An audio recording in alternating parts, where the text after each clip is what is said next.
Are we live? We're live. So, hey everyone, Lasher Luke here doing something a little bit different today, not talking about Dr. Stone or Promised Neverland or the Promised Neverland anime, thank God.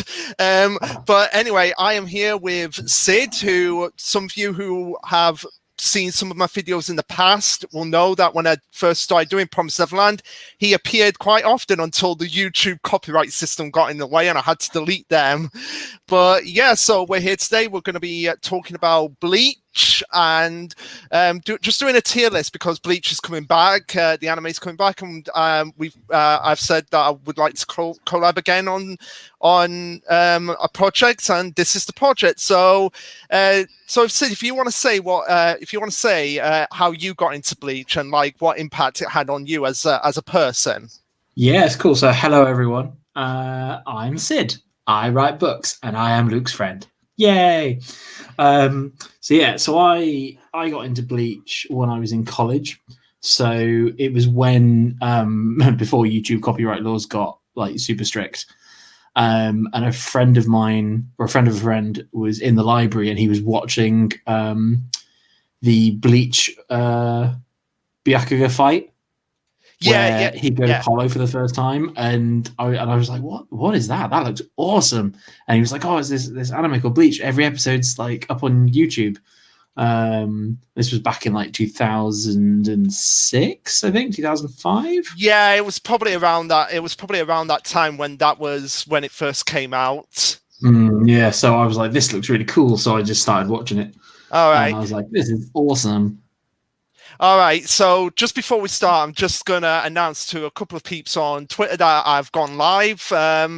They're doing this all manually. So there we go. We've got it all going live. I've got the chat up as well and everything. So we should be good to go. Hopefully. Oh, we've got someone. Well, that's probably me watching because I've got it on another tab, but hopefully others will appear that I know from the Discord server. Like I'm hoping the Control Chaos guys have a chance to come in and have a look at this and get their opinions on it. But yeah, we've got about 31 fights here. Most, as I'm sure a lot of you can see and Sid can see, are from the final arc, so they have yet to be animated. And obviously the final arc has I know it's not the best arc in the series, but it's my personal favorite. It was the one that I started reading on a weekly basis, and I have fond memories of reading it. So yeah, so where did it go? There it is. So we're going to start now. First things up is Uryu versus Mayuri. Now, I first saw this fight when I watched it. Like I'm sure a lot of people watched it first before starting reading it, but I have to say this is probably one of the more memorable fights of the series because it's the first time we got to see Uryu at like his full power. I mean, it was the first time we got to see Bonkai, and Mayuri as a character, he is one freaky mama jammer. Like he's the best. He's the best. Oh, is he your favorite captain? No, but he's at first. I've never really liked his design. It's always creeped me out, which is kind of. I think that is the point. But I liked the character development he goes on throughout the series, and the fact that he's, like you said, this is the first time we ever see a Bankai. Yeah. He states that he experiments on his Bankai. And it's like you don't know what they are yet. You don't know much about them. And then later on in the series, like when Ichigo gets taught about it, because obviously we as the audience, we see things through him because he's learning about the world at the same time we are. And you're like, oh, Bankai, these like big spiritual things, blah, blah, blah. It's like, how the hell did you experiment on that? I know. Nutter. I know. You absolute nutter. And then we get into the fight itself, and it's quite personal for Uryu as well, which I think is what makes it elevate it amongst the other fights in the series. Because most of the time, there's not really any like personal like attachment with the fights like you can really grasp to. But with this fight being like, I want to say. I mean, Uryu did fight against Jumbo's brother before this fight, but I want to say this is like, in terms of his fights in the series, this is like his first major fight in the series, and they start off with a whopper, like him, Mayuri being the guy who not only experimented on basically the rest of his clan up until we find out about the final arc, but also his own grandfather as well. And I feel like that is like, oh my god, that is like some Full Metal Alchemist, like, the bit that I'm talking about. That's like some Full Metal Alchemist, Edward. I'm a monster. Just on a tangent here. I just love seeing people's reaction to this day to that scene, and just how messed up that scene actually is for a lot of people. But yeah. And I love the fact of, I just like the way how Uryu and Mayuri are like two of the more unique fighters of the series, because they're not fighters that are just like, we're just going to go all in, swords up. Like, they're more like tactful fighters, and it was interesting to see. People say that the final gets the potential as a cop out, which it is pretty much. But I want to say there was like a little bit of foreshadowing here with like Uryu. He got this immense power, but if he used it, he was going to lose his powers seemingly forever. So it was kind of like a parallel that was going on there between when you got to Isaac, because it was very clear that during that fight in the first half, Uryu was outclassed by Mayuri. Like, it was clear. The captains are like heralded as, they are the absolute top dogs. They are insanely powerful. Their lieutenants aren't near them. Yeah, until you get to the Espada, and then it's fine out. The Espada, then things tip. But like, it's and he's the first one that takes out a captain, isn't he? Yeah, he's the first one that because you had Ichigo took out like Ikaku first, and then before he took out Kenpachi. But no, Uryu was the first one to take out a captain, and like when Uryu went what was it called? Let's Steal. That's it. There was nothing Mayuri could do, and it was like, okay, I'm going to get out of here before things go south. Just like, nope, I'm done. Bye. Yeah. I'm done. And here's the thing: should have Uryu gone and got his revenge at some point against Mayuri, like properly, like gone and be like, I need to kill this guy because he killed my grandfather? I mean, it depends how, as an author, I've written revenge stuff, and it's like, it depends how you want the character to go. If you want them to get the revenge because that's the main purpose of their arc, once they've achieved it, what's the point in them being around? And that would have been really early in the series if you got it here. He could have got it later, but then it's kind of the whole... it's difficult because it's like it's not like he kind of accepted his place and was like, do you know what? Like, Shinigami, we're cool now. Yeah, it kind of does because of Ichigo. But it's I've got to say one thing. Man. When you get a chance to read or watch Hunter x Hunter, there is a point where it's like the main character does go down that path, and it's very dark. And it's like, wow, and it's like the consequences for that are like really severe, kind of in the same way that happens here as well. Yeah. Like, but on a much more grander scale, and I'm not going to spoil it for you, but I will say, go and watch or read that if you get the chance. And you know how you just said about going and getting revenge, and that's kind of like what I'm because obviously, you know, I'm writing my second book at the moment. One of the characters in that book is going to go down a dark path at one point that's going to have consequences in the third book. Like, they're going to turn like proper dark because of what happens, and it's kind of, and I've kind of been building that up. Like, they're being a bit too clingy to this character. Make sure that something bad's not going to happen to them. Something bad's going to happen to them. That's what 2020/2021 needs. More darkness. Yeah, but in terms of this fight, I actually would put it in the great category. It's a great introduction to like what the characters are capable of, how they're all different, how they all have their own unique personalities, like truly seeing what a Bonkai is actually capable of. But I wouldn't put it in like amazing or god tier, but in terms of like just a great introduction to like what the fights could actually turn out to be, I would definitely put it in great. Would you agree with that? Or I'd say amazing. Oh, go on. Say why. because the animation goes up a notch because they blatantly save the budget for the intense fights. Yeah, It's like, because you don't know where the series is going, you don't know how long it's going to run for. At this stage, when it's case I'm putting my all on the line, I will give up my powers, and I'm probably gonna die here. It's like you kind of, as an audience, member, be like, oh, he could actually die, like he could die here, and then it's got that amazing creepiness factor with the Bankais, the big old baby face, vomiting blades and like creepiness and stuff. You get so much information, and it's such a unique system.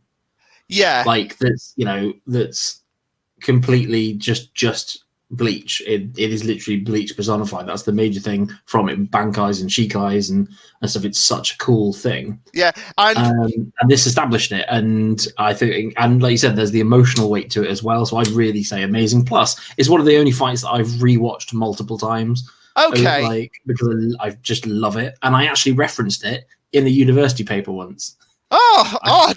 That's quite interesting.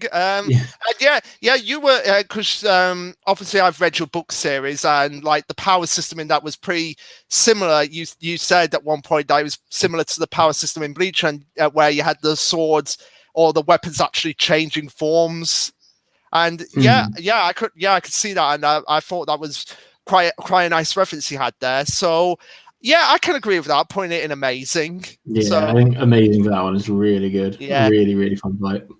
Now this one, obviously, it's no coincidence I put all the final arc fights like one after the other. So like we could just like talk about them and think like, okay, how is this going to go down in the anime as well when it actually airs? So Byakuya versus Asnot. Now. Asnot, I will say, was one of my favorite Stern Ridders. He was so creepy, and he uses fawns as well. So it's like creepy guy that uses fawns. It's like, how much more creepier can you get? And as well, the fight itself was, again, tapping into that emotion, like one of your main emotions of fear as well. And it was meant to be the fight that would kill Byakuya. If not for the fangirls saved him, but it's been proven. Is that canon? Is that canon information? That is canon information that Kubo was going to kill off Byakuya, and this was how it was going to do it. Because you can see, like, at the end of that fight, when he's actually asking Ichigo to save Soul Society, and his Sonpotoro is crumbling away. And it has been stated, like, the law of Sonpotoro is that they die with the Shinigami, the Soul Reaper, however you want to say, but that's kind of like the law, and you see it like crumbling away, and he's literally like, if you actually go and look at it in color, like when Byakuya is like, as Tekken put it, drilled into a wall by Asnot, you see like his stomach, like his entire like skin on his chest and his stomach, that is completely gone and shredded, and you can see his organs. So yeah, he's been turned to jam. Yeah. So I think what was going on there was like Kubo was like, okay, I need to make a serious death in this series. At the beginning of this arc to show like, this is it. We need to pull this death switch. It's the final arc. Who can I kill off? And I think he picked Byakuya because he's like one of the more powerful ones, but not one that would, like, if he was gone, it would hurt the series. And that is basically proven, because when he comes back, he doesn't really do anything. Like, he saved him, but he didn't really do anything except for the fight when it got to Gerard. But apart from that, he never really did much. He didn't really have a major fight after the fight with Asnot. Yeah, it's one of those where, like, well, Kubo was done with him, so why would he use him? He had everything else planned. He's like, I'm done with him. And I wanted him to die, and you forced me to save him. So he's just gonna sit on the sidelines like a little bitch and watch now. Because and I mean, he could have waved like Tekken said in one of his videos, if Byakuya was like a vision, basically, like giving her like the confidence to go Bonkai. Yes, yeah. That could have worked. Yeah, but as for the fight itself, just for the fact that it was like shocking, just the fact that how basically Asnot, once he stole Byakuya's Bonkai, and even before then, like Asnot was clearly in the dominant seat for the majority of that fight. So, and it was just like, could this be the fight that actually finally kills Byakuya, like one of the more powerful of the captains? Could it be the one that actually kills him off? So, I would definitely put it in great, because it's just like, oh my, these Quinces, they aren't messing about. They are going all out in this invasion. So what would you say, or would you put it in average? I put it in average purely because the only thing I remember from that fight is Byakuya being turned to jam at the end. Okay, all right. Literally, I can't really remember it. All right. Now, I think this is one that you probably will remember as well. Will probably remember, but I'm not really sure if you would. Yamamoto versus the fake Yuha. Oh, instant god level. I'm cutting it instant. God really? level. Okay. Instant. I want to know why you'd think that. Okay. So, one. A lot of the captains, you don't see their Bankais for ages. And obviously, he's the captain commander. He has been he founded the Serete. He has been in charge for like 1,000 years. He's an absolute badass in and of himself. His basic Shikai release was reduce the world to ash. And it's like, okay, that's cool. So he's got like when he goes to release it against, I forgot the two captains' names now. Shunsui and Ukitake. Yes, that's it. And they don't end up fighting, and it's like, oh, that's such a tease. Like, what's he gonna do? Like, oh, this is amazing. And then you're like, okay, cool. He's just gonna have some kind of like insane fire powers. And then when it actually gets to it, he has 4 abilities, 4 insanely broken, very dark abilities. And it's literally the artwork was freaking beautiful. Yeah, like it was such good contrast of black and white. It's the only physical copy issue of the manga that I own, because I love that fight so much.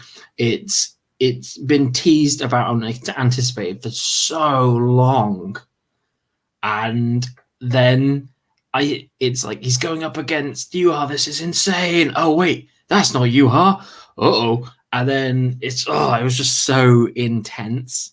Like such an intense fight. I love it. All right. Have you seen the because there's a Bleach game that's come out where it has like the Stern Ritters. Have you seen Yamamoto's Bankai in that game being animated, or have I not shown you it? No, I didn't know that was a thing. All right, because basically it has Yamamoto when he does the self ability, stabbing the ground, and you see them just like the zombies crawling up from the ground, and it's nice. and it's just like, oh, you can't wait to see that animated. Just like the zombies just crawling up, and like, go and attack this guy for me. And then the fact that it's his subordinates as well, like even though it's not the real Yuha, it's like he recognizes one of the zombies. Like, oh crap. And then you have that final, basically like if you were gonna say like the ultimate alternative to Getsu Potential, the North ability, where you just have the kanji for it, like going doom, just obliterates the body at that. So good. Yeah, and granted, I'll give them the fact that, okay, yes, if Yamamoto went Bankai, if he went Bankai in the real world, it would basically blow up the planet. Yes, yeah. Like the human world would not be able to take his power. Yeah, it's just ridiculous. Okay, so I can see your reasoning, and yeah, I am looking forward to that when that actually gets animated. Hopefully, fingers crossed, it's still this year. Oh. Now this one, I'm just going to say right away, this is an amazing fight, a brilliant ending to one of the most mysterious captains for the majority of the series, Kenpachi versus Unohana. So yeah, the reason I just love this fight on just for the simplicity of it as well. Like, it's just a straight up sword clash, and like Unohana up to that point, like with Yamamoto, like you said, she's the captains that was like in a lot of mystery. She was one of the first members of Yamamoto's troop, Yamamoto's Gotei 13. So she's like the second oldest after Yamamoto himself, and everyone is scared of her, which doesn't make any sense why they bullied the 4th division all that time. Yeah, that's a continuity error, really, isn't it? Yeah, because you'd figure like when with what's his name, the guy that joins Ichigo's group in actually, if you think about it from the timeline point of view, when she joined, or maybe before she joined, she was this cold. She was Kenpachi. She was the cold, calculating, psychopathic killer. Yeah. And then she gets beaten, and then she adopts this really sweet, completely innocent, beautiful, motherly character. Yeah. So if they've only ever known her that way and don't know about her psychotic past that she keeps completely hidden. But no, here's the thing. Here's the thing, it was well known because you see before the fight starts, you see Shunsui just going over some records when he's new captain commander, just going over some records, and it's quite well known. And like when at the end of Soul Society, when the 11th division are just making a complaint to the 4th division, and Unohana comes in, it's like, "Are you all right?" And they're like, "Yeah, Captain, we're okay. We're just gonna go right now." And they're like, so it was. I think like it was common knowledge that they knew what she was like. Like, no, because surely that was the documents about what happened, or not? I can't remember. Because if it was about what happened, then it's like they've literally just found out that moment. But I would like to. I think it is common knowledge that they do know that she used to run the 11th division. But again, it just doesn't make even if she didn't have that cold-blooded past. I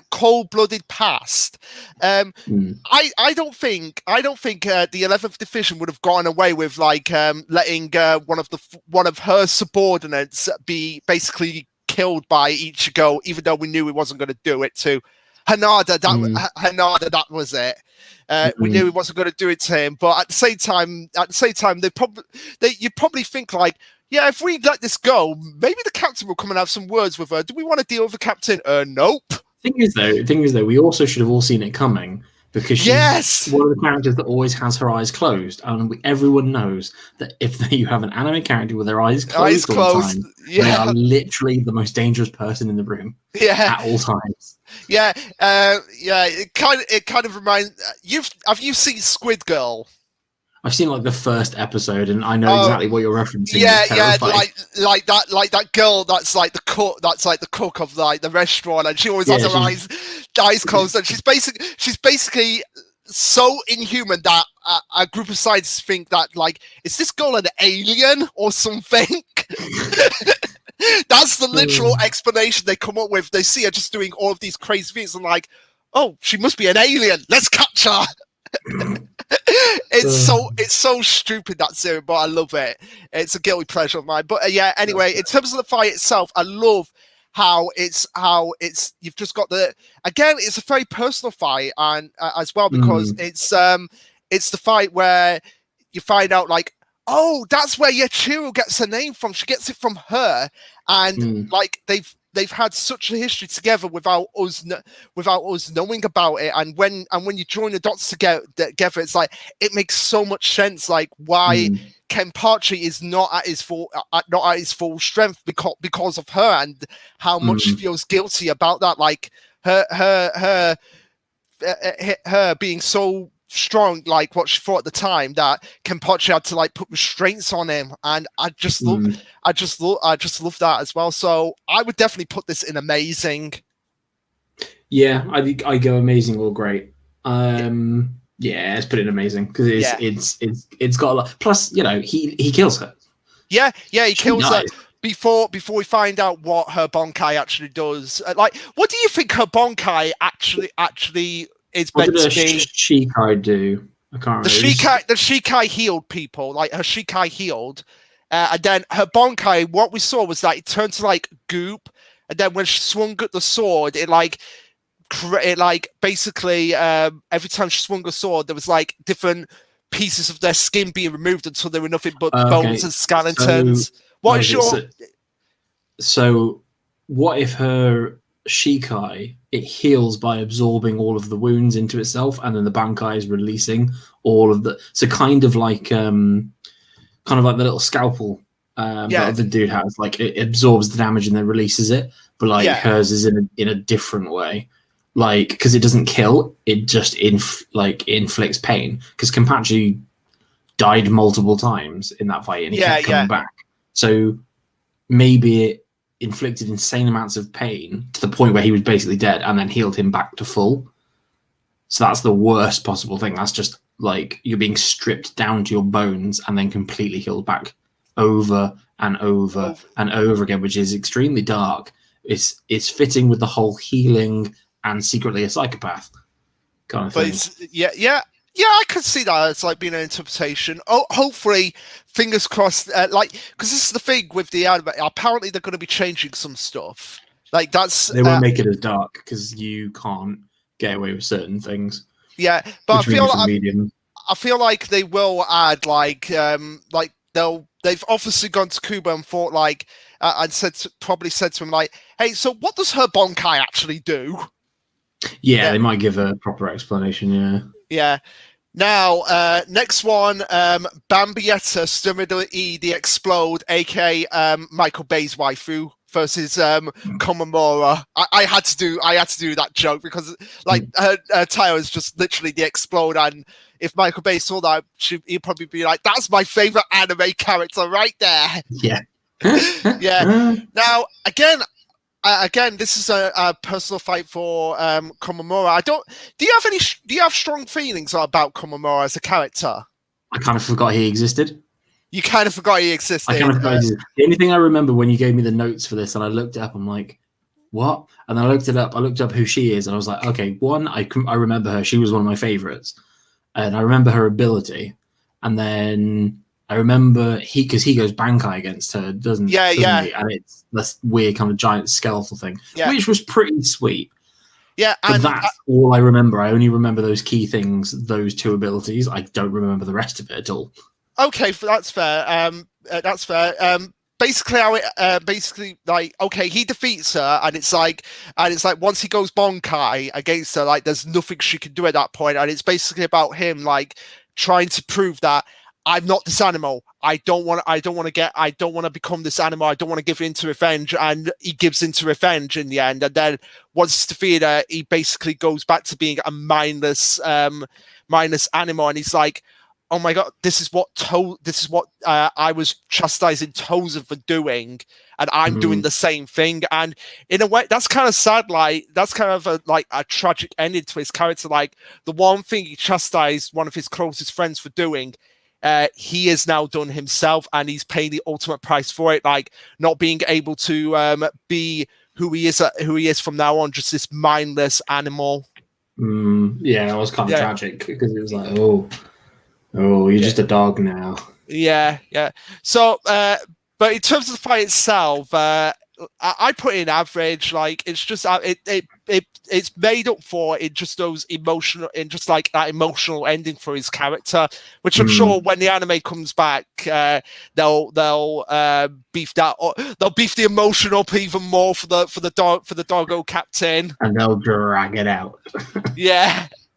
So average. Yeah, average. Now, Renji versus Master Masculine, the Mexican luchador, Sturmida, German guy, whatever he is. Oh, yeah. Yeah.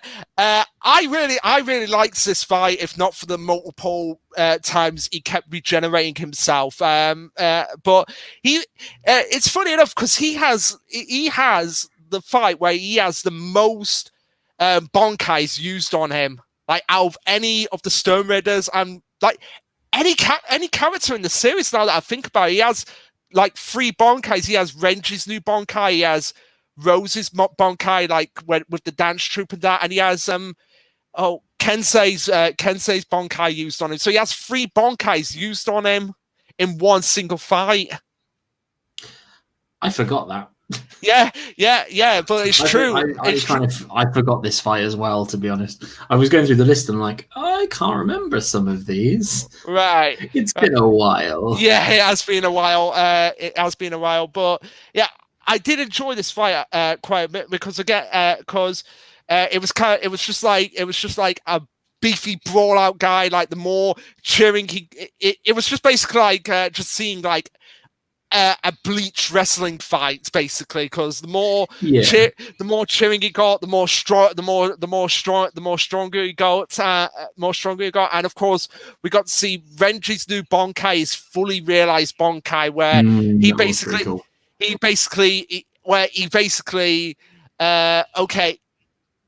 Clamps the snake head down on him, summoned this five head behind him, and basically was just like, burn you into crispy bacon.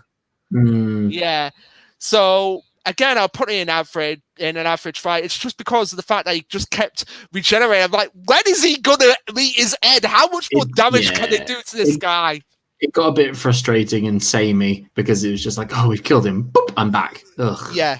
Okay, fine. Yeah. So average. Fine. Now I've got to say, this is probably one of my favorite fights in the final arc, Rukia versus Asnot. Yeah, like you see her Bankai, and it's again beautiful art. Yeah, I of course, and people were saying Revenge like it as well. Revenge, but also people was like tying it into one of the Bleach movies as well, like with what was it? I think it was the third Bleach movie when you meet like Dark Rukia, or have you yes, that was cool.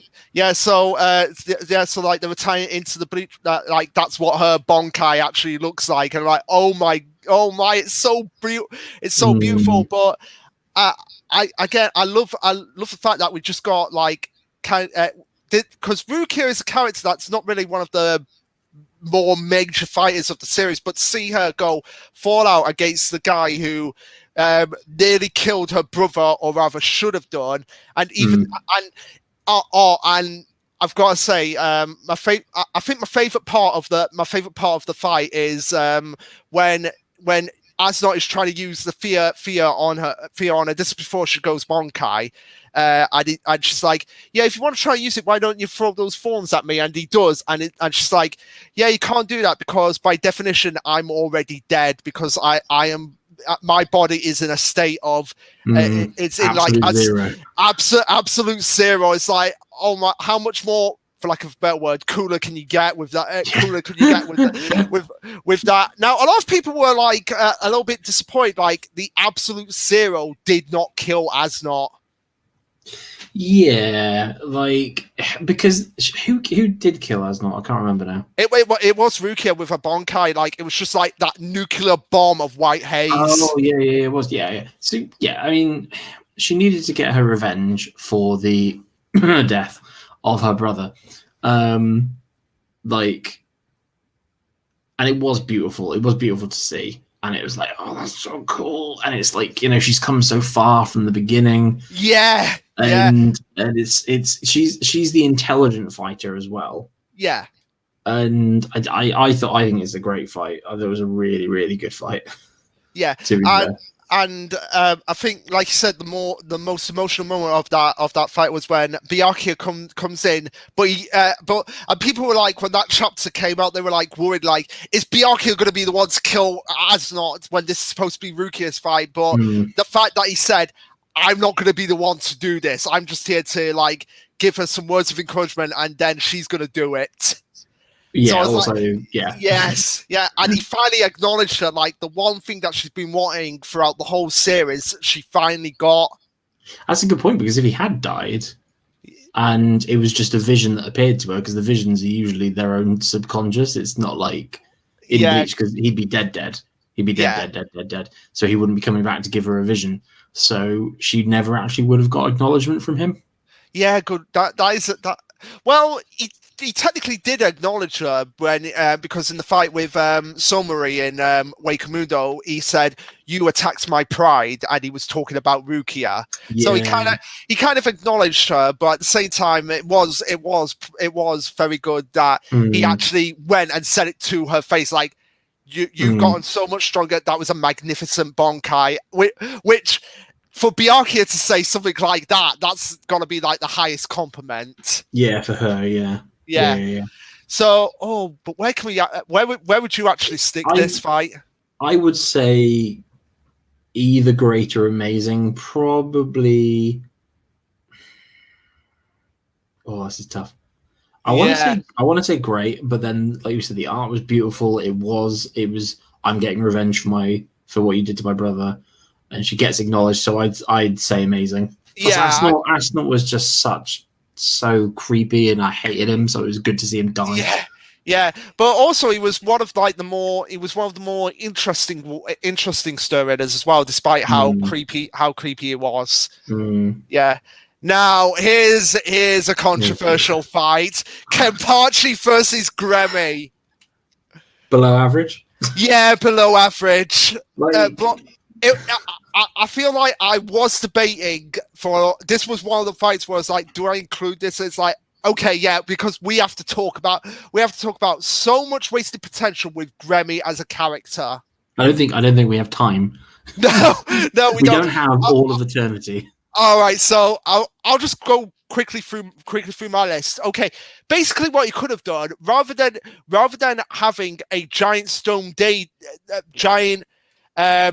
stadium, yeah, he dropped the meteorite and stone stadium, like the giant stone arena. Rather than just having that, you imagine the ground that they're on as planets, and it just turns the Serite into just like the solar system at that point.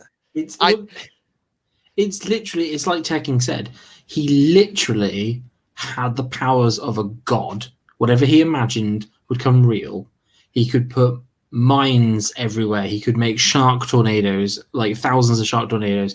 He could have made Kenpachi's sword turn to jelly. He could have teleported Kenpachi into space. Yeah. He could have literally done anything, and instead it's really linear, basic attacks. Yeah. Not even creative attacks. Actually, I thought of something. I thought of what he could have actually done. Oh, and by the way, I just want to quickly go back because I forgot to say this. With Byakuya versus Asuna, I'm waiting for that. I'm waiting for how the anime is going to do Zombie Rukia. Yeah, because that's going to be like one of the more creepy images of that. But anyway, this is what he could have easily done. I imagine I am the person you most admire. He turns into Unohana, has her Sonboto, Bonkai, Minazuki. We finally get to see what it actually did.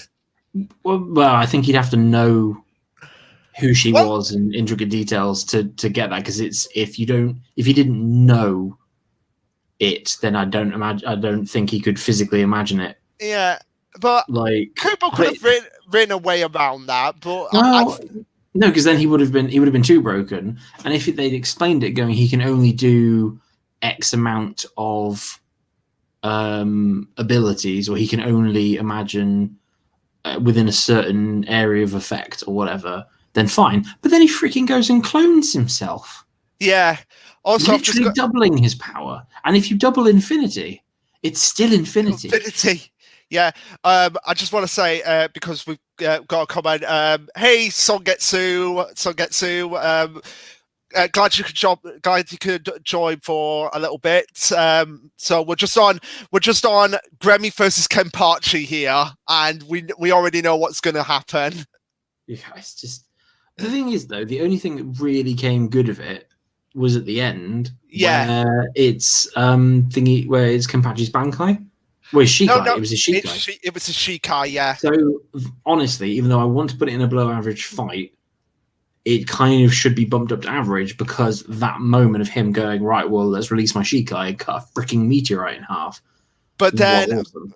but then it's kind of like, was it worth sitting through what basically amounted to a lot of mediocrity just to get to that one moment? Was it worth it? Nah. I don't know, because everyone had been absolutely gagging for that. Yeah, Everyone had been desperate to see it. Yeah, I just want to say, Songetsu, do you think we should put it in below average? Can I just want to hear what your view on it, because he stated that I hate that fight.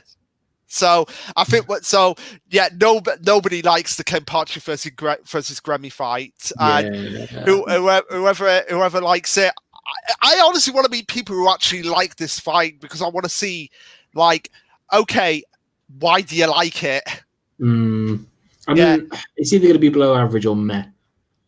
I definitely put it in below average, because, again, like you said, the fact that Kenpachi went Bonkai, that kind of bumped it up a few points. If it didn't have that, it would be in meh. So below average. And again, this is, if I'm gonna say this here, if they want to add filler in the anime, in the fights, this is the perfect fight to do it. You can improve on this fight so much. Like, just imagine, like, just imagine, like, instead of cloning yourself, imagine a Kenpachi clone. Or yeah, exactly. I was just like, right, well, I'm going to make an evil copy of you. Yeah. Have fun with that. Oh, and by the way, while you're fighting that, I'm going to get 1,000 snipers to shoot you in the head. Yeah. You can't stop all those bullets. Or while you're doing that, even Songetsu says below for sure. Or while you're doing that, I'm gonna create free. I'm not gonna create free torpedoes to fire you. I'm gonna create free nukes. Yeah, exactly. Yeah, exactly. So okay, there's a thing. There's you've not played D&D, have you? No, I haven't. Okay, so there's a broken spell in D&D, which is you summon Fae. So you can summon like X amount of pixies. And so say you summon 6 pixies. Yeah. Each pixie has the polymorph spell. So you go, right, I'm fighting 10 dinosaurs, like 10 T-Rexes. I'm going to summon 10 pixies. And then I'm going to have every single pixie turn all these giant dinosaurs into crickets. Okay. And then you just stamp on them and you win. So it's basically like I know I mentioned this before. So it's basically like the poisons from Berserk, which I've never gotten over that. The fact that poisons were too OP in that game. Oh yeah. It was freaking broke. It was broke. But like it's almost game breaking, because you could do that once a day. Like, any big threat comes across you, you just go, well, boop, I've summoned a little fairy, and the fairy's going to turn you into a fluffy bunny, and then I'm going to throw you off a cliff. Or actually, if that happened to me, I wouldn't mind being turned into a bunny. At least I could hop away. Well, this is true, but then you'd be probably pretty fast. But it's just disappointing. Just so disappointing. Yeah. Now, here, I'm just going to say it right now. This is my favorite fight in the whole of Bleach. Like, out of all the fights that I've like seen or read, this is my favorite, and it's in my top 5 anime manga fights. Ichibei versus UR. Yeah, I love this fight. I love this fight for the fact that this was the fight where, before we knew what was going to happen with the Zero Squad, this was the fight that was like the most hype in that section of the arc, where UI faced the Soul Palace for the first time.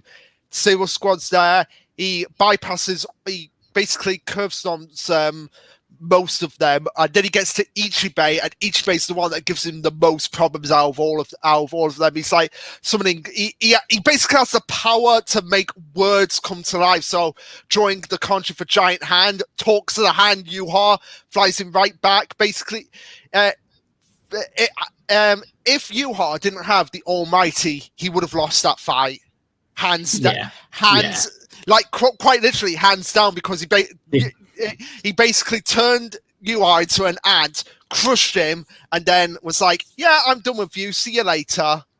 Yeah, but of course, aside from the ending, and how how it went down, I do believe I do believe that fight pretty much made why Ichibei was the strongest out of all of the Zero Squad, just for the fact that he was one that went toe to toe with the main bad and nearly killed him. And also we got him like just the creepy Ichibei faces. Like, have you read Record of Ragnarok yet? No. No. I showed you the trailer for the anime that's coming out. Yes, you did. Yeah. All right, you're gonna love it because it's basically what it is that the gods from various mythologies are like deciding whether or not to destroy humanity, and one Valkyrie comes in. It's like, actually, let's have a tournament, 1v1 gods, Classic. to see if humanity is capable of surviving. And the second round is Adam from Adam and Eve versus Zeus. Yeah, and okay. It is one of the most like, oh my god, this fight is just so incredible. And Zeus has basically the Ichibei faces, but even more demented and insane.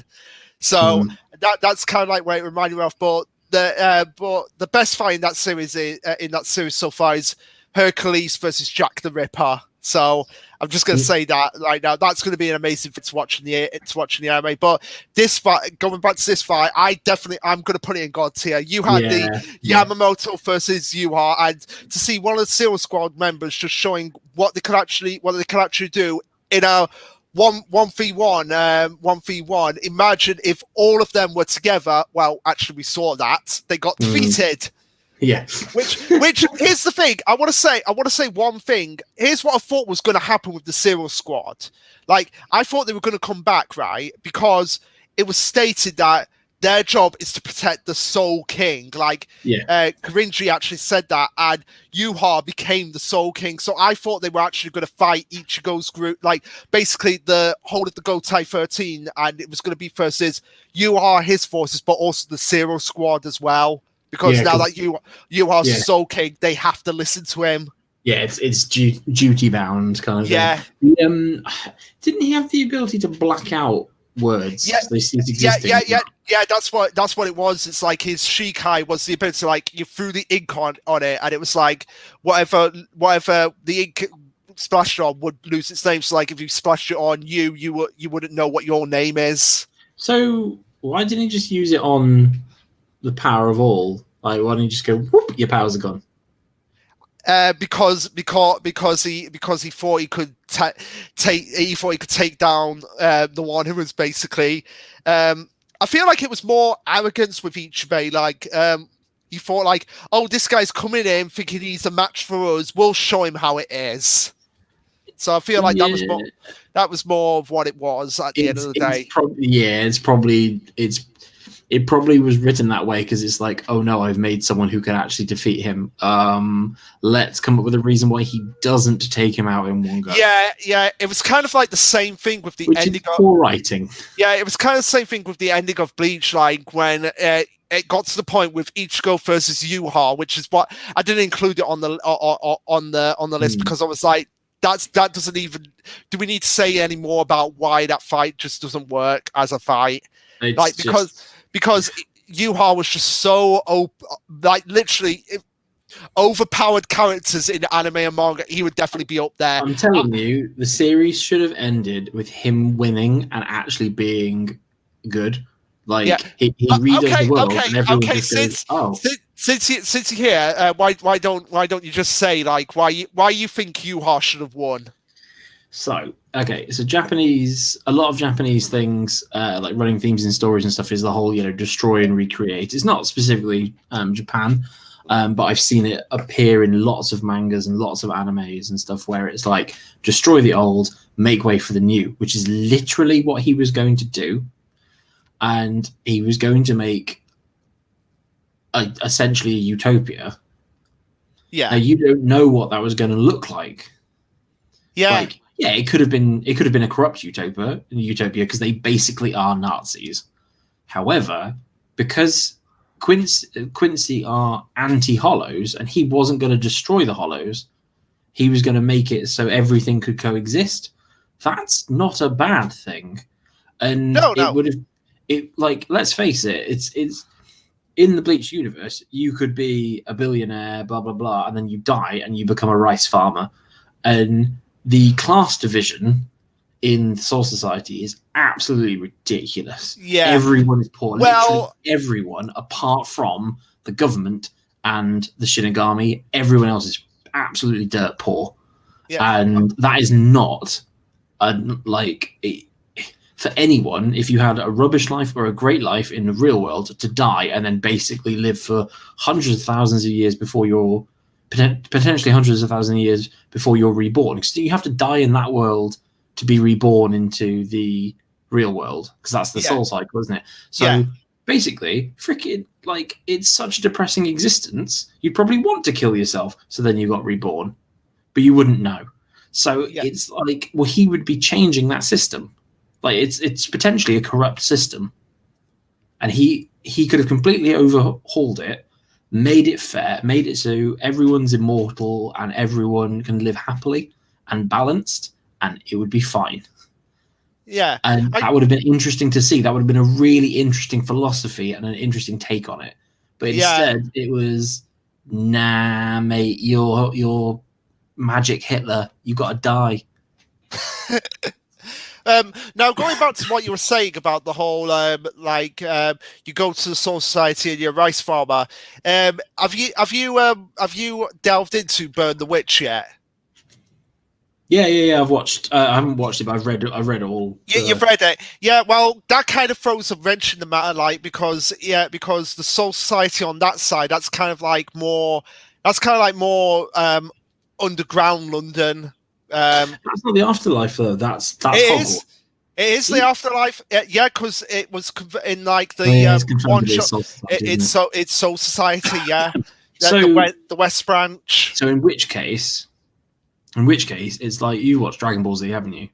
I've watched bits and pieces of it, but not all the way. Okay, so basically, when one of the villains dies on Earth, ages later, you find out that he is in Earth's hell. So every planet has their own miniature hell. Right. So basically, the way I take that then is that if the Earth is divided into north, south, east, and west, and the west is the Soul Society. So say if you and me, we go on holiday to Japan, and we died in Japan, we would go to Soul Society in the afterlife. If we died here in England in the west, we would go to upside down. We'd go into reverse London. If we went to the north or the south and died there, they're going to have a different afterlife. Yeah, but that also messes up that completely screws up the whole. Like that, technically, it completely screws up the entire Bleach universe. Because the whole point of the Bleach universe is we are keeping the balance. There is life, there is death, there is rebirth. There are the hollows and the Quincy, and like there's this delicate balance, as all things must be. Yeah. And then it's like, actually, on the other side of the planet, like, nah, it's good, fam. It's completely different. Everything's imbalanced. You carry on.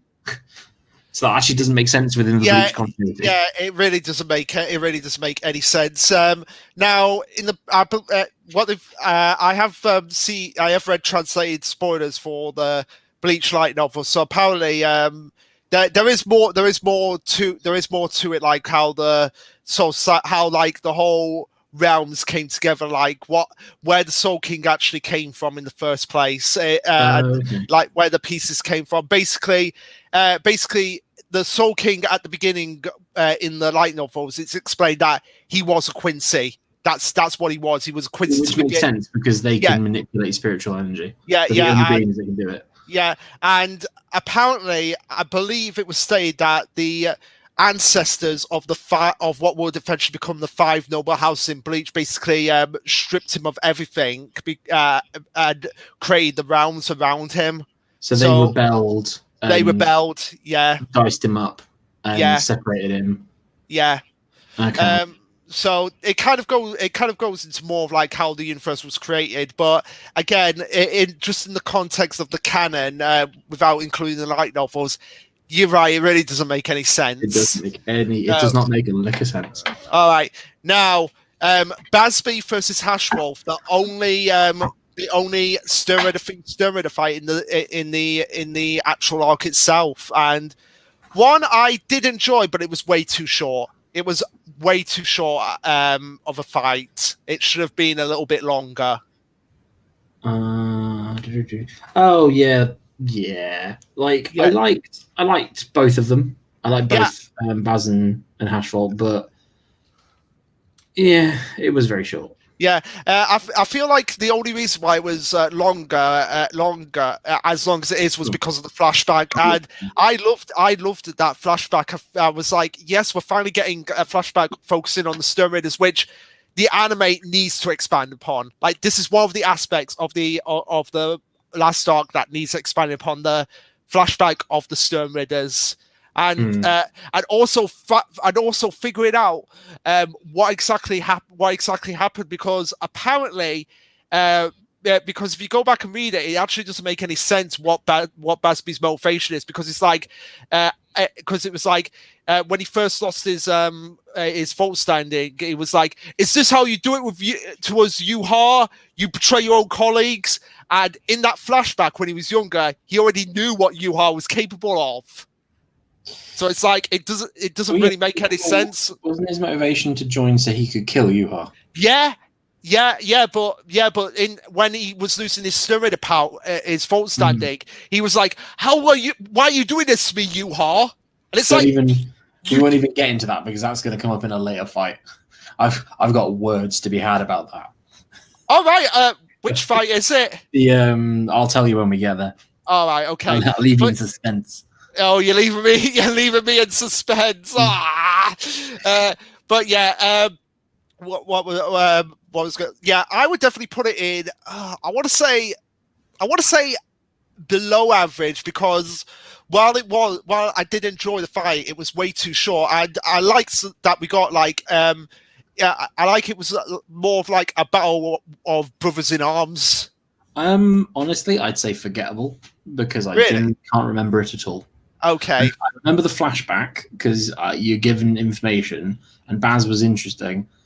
Well, they're both interesting, but I generally can't remember. And it was, like you said, it was a blip fight. They literally hit each other twice. All right. I'd honestly say it was forgettable. We've got other commenters. I just want to read these quickly. Gone 99. Yo, I remember you from like 5 years ago. That's crazy. Hey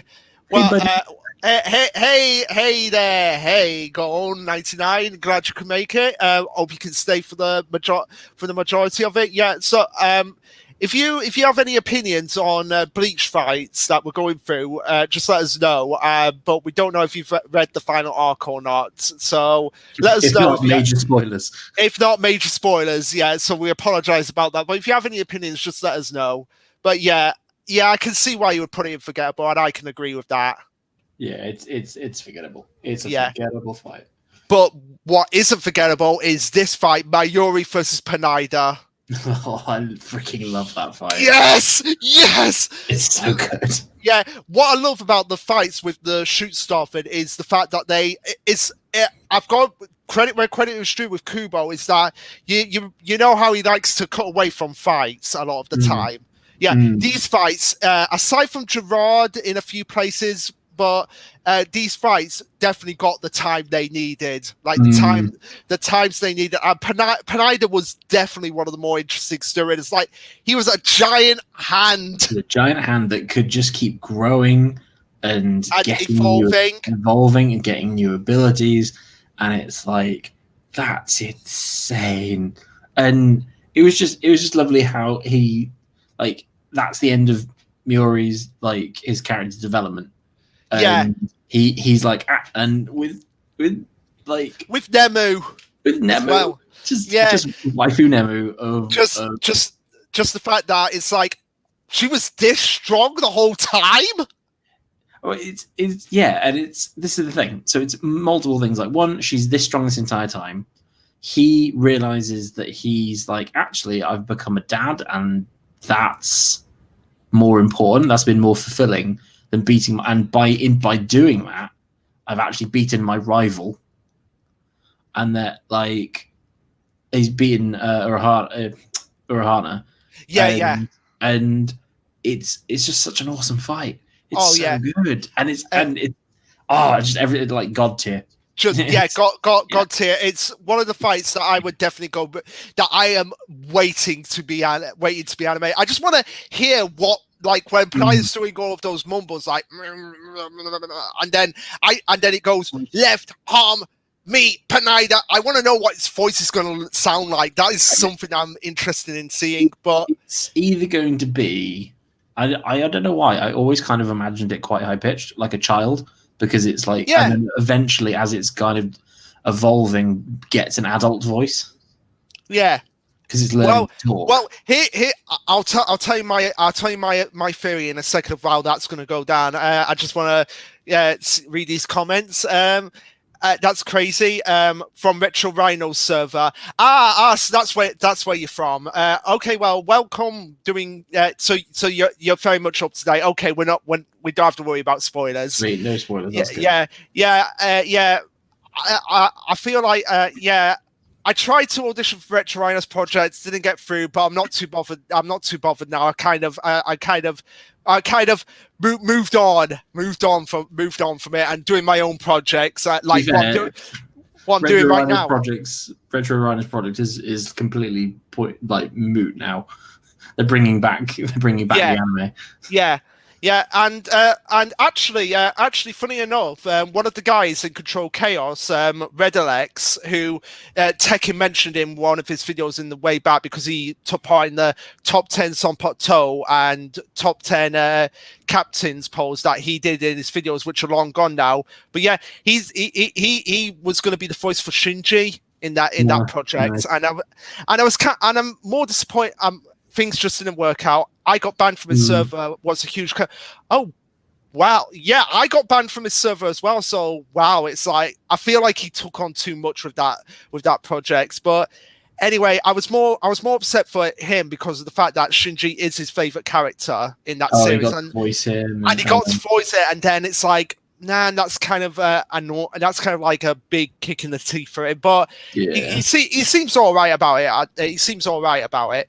I'm happy that I'm doing my own thing, and I'm doing doing weekly Dr. Stone reviews as well on my channel. So if you read Dr. Stone, which you should because it is hype. Yeah, it's so good. It's different good, which is nice. Like I thought I wasn't really going to like it because it was so different. Yeah. Then it's like, actually, I do kind of like it. Like, it's not. It's probably my least favorite of what I'm reading at the moment, but I still really enjoy it. Fair enough. But Senku has become my favorite MC because of the last chapter, because of what he said in the last chapter. I was like, that is so inspiring. Shh, no spoilers. Shh. All right, no spoilers. Anyway, back to Bleach. Going off on tangents again. The Panida fight, okay, we know where this is going, right at the top. God. Now, with this theory that I had with Panida, I've got, because you know how it takes over Mayuri's Bonkai later in the fight, and then it gets the intelligence of Kenpachi and then Mayuri. My theory is that when it gets to the intelligence of Kenpachi, it's going to start speaking in Kenpachi's voice, and the same thing with Mayuri when it gets to the intelligence.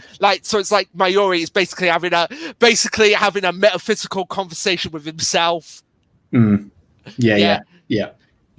Now, what it's been waiting to talk about this fight because it involves my favorite captain, Shunsui versus Lilia.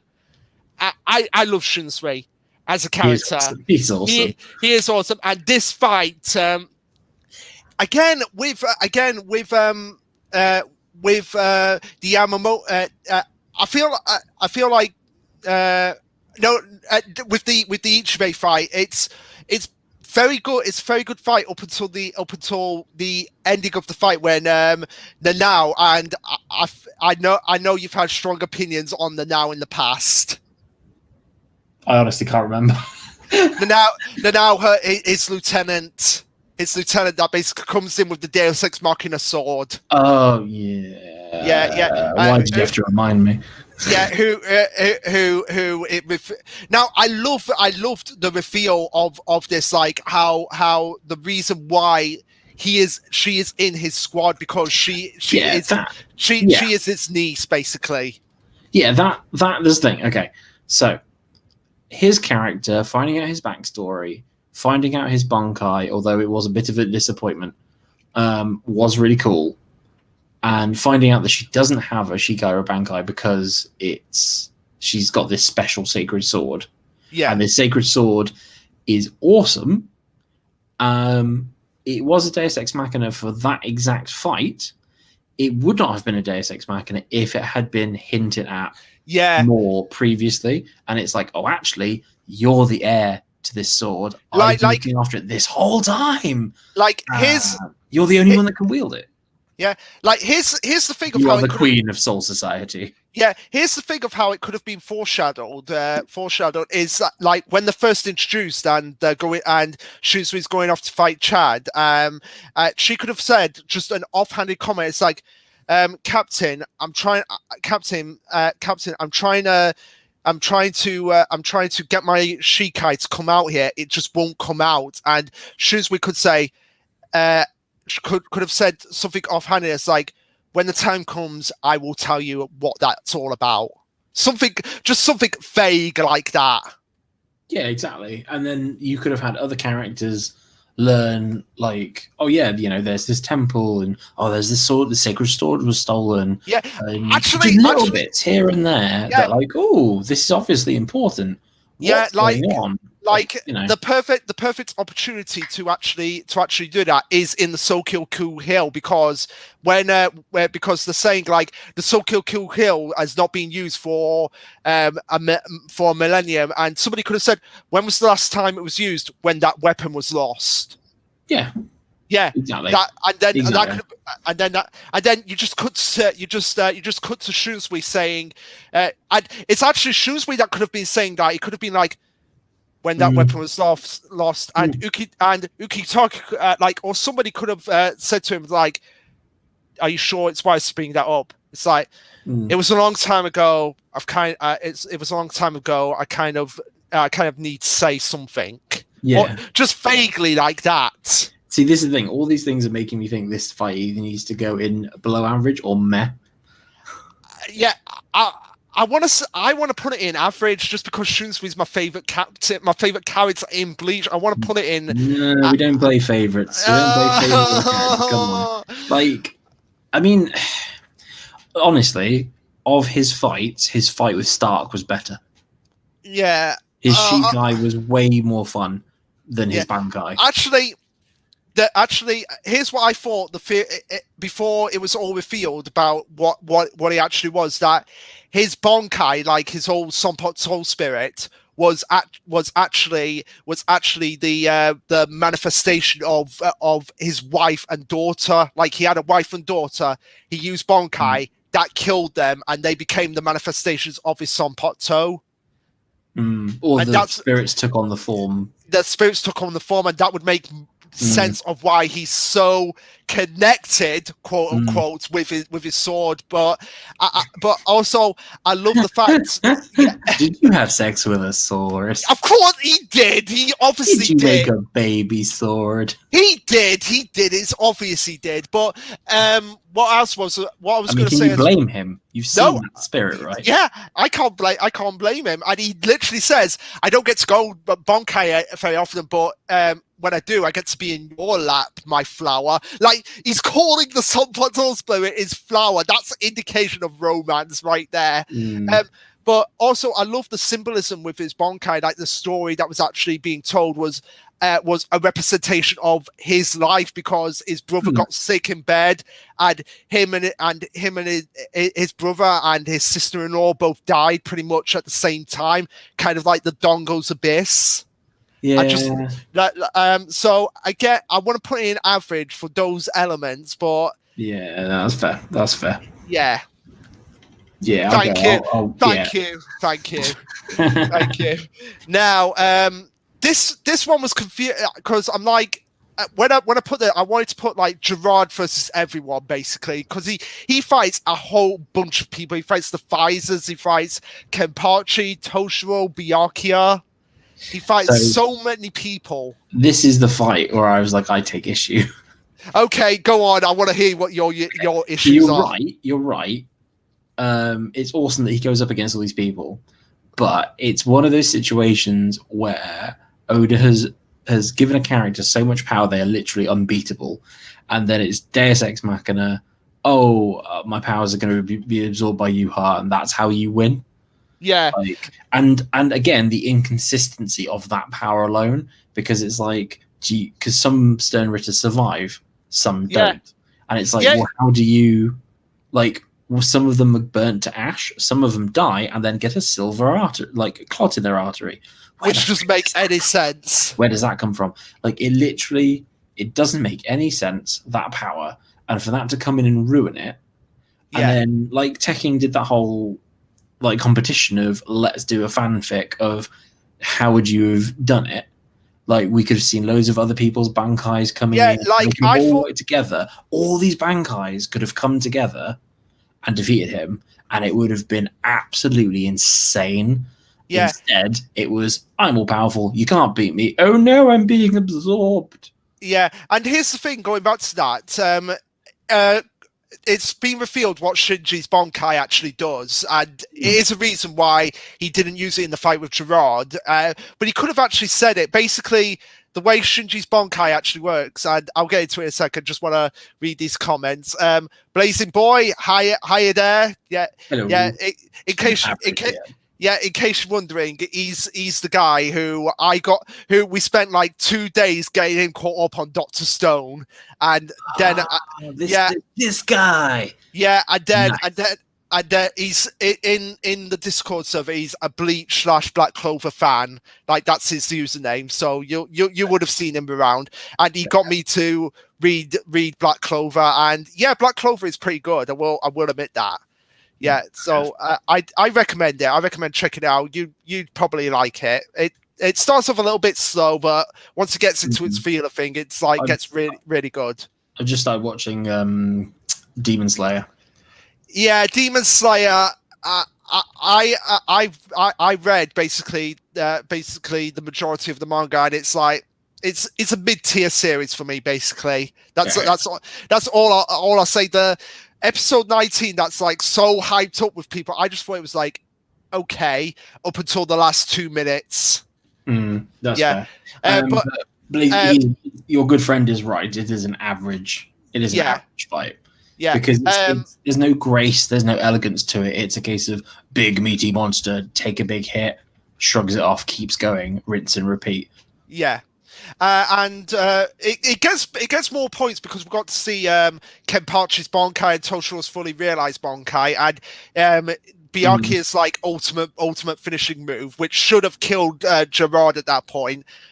But we're going back to the Bankais. Like, Shinji's Bankai basically is an alignment changing ability. So like Gerard would become his ally, and then the Shinigami around him would become his enemy, but also the enemies of anyone else. So like Momo would become Shinji's enemy, but she'd also become Toshiro's and Byakuya's enemy. That's what his Bankai actually does. They literally, he'd get Gerard on the side, but everyone would then go free for all trying to kill each other.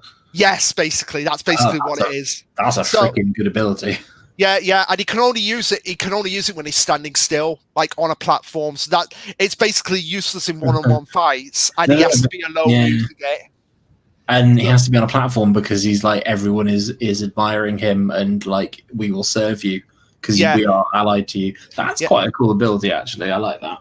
Yeah, I'll send you the link to the Discord server in a minute, Gone. But yeah, and also the what was this? Oh, it was the one Pfizer that didn't have their what was it? What was his name? The one with the club. You know the one that I'm talking about. You know the guy I'm talking about. No. Let me just find it. Let me just find it quickly. Like what he was actually called. Pfizer's Bleach. Who did he fight against? He fought against Gerard. He's the guy with the trench coat. The computer game one. Yeah, no. Yeah. What was it called? Love. That was it. Love. Oh yeah, love. Yeah. Basically, the way I thought the way what I thought his Bonkai was going to be, because it's like it kind of like it's masked kind of like an Oni theme. What I thought he was going to do was like he throws his sword up into the air, he pulls out arms out, and he goes Bonkai, and the Bonkai basically like Komamura's Bonkai, it becomes a giant. Only it becomes he basically becomes a Mega Sword basically. That's basically what I think. And he like uses it like a robot in the torso. So like he becomes part of it. That's what I thought his Bonkai would actually be, like he like that, but we never got it revealed. But we found out it was love. So I would definitely put it in average. This is an average fight. Yeah. Now this fight is gonna you're reaching. So I will try not to be be a fanboy about it, but Yoruichi Yoruichi versus Askin, amazing fight. It was so good. Like it was, and she was so cute in her cat form. It was cute is definitely not the word, but okay. Like I just love. I also like seeing her and Urahara's relationship as well. I love that bit. They're in a relationship with each other. Yeah. They think I literally never doubted that, even from the beginning of the series. I was like, oh, okay, they're banging. And also like I just love how it's essentially a trigger word. Yeah, it just sets her off, and she's like, well, I'm a lightning cat now. Haha. Like he was such a good villain. I loved his power.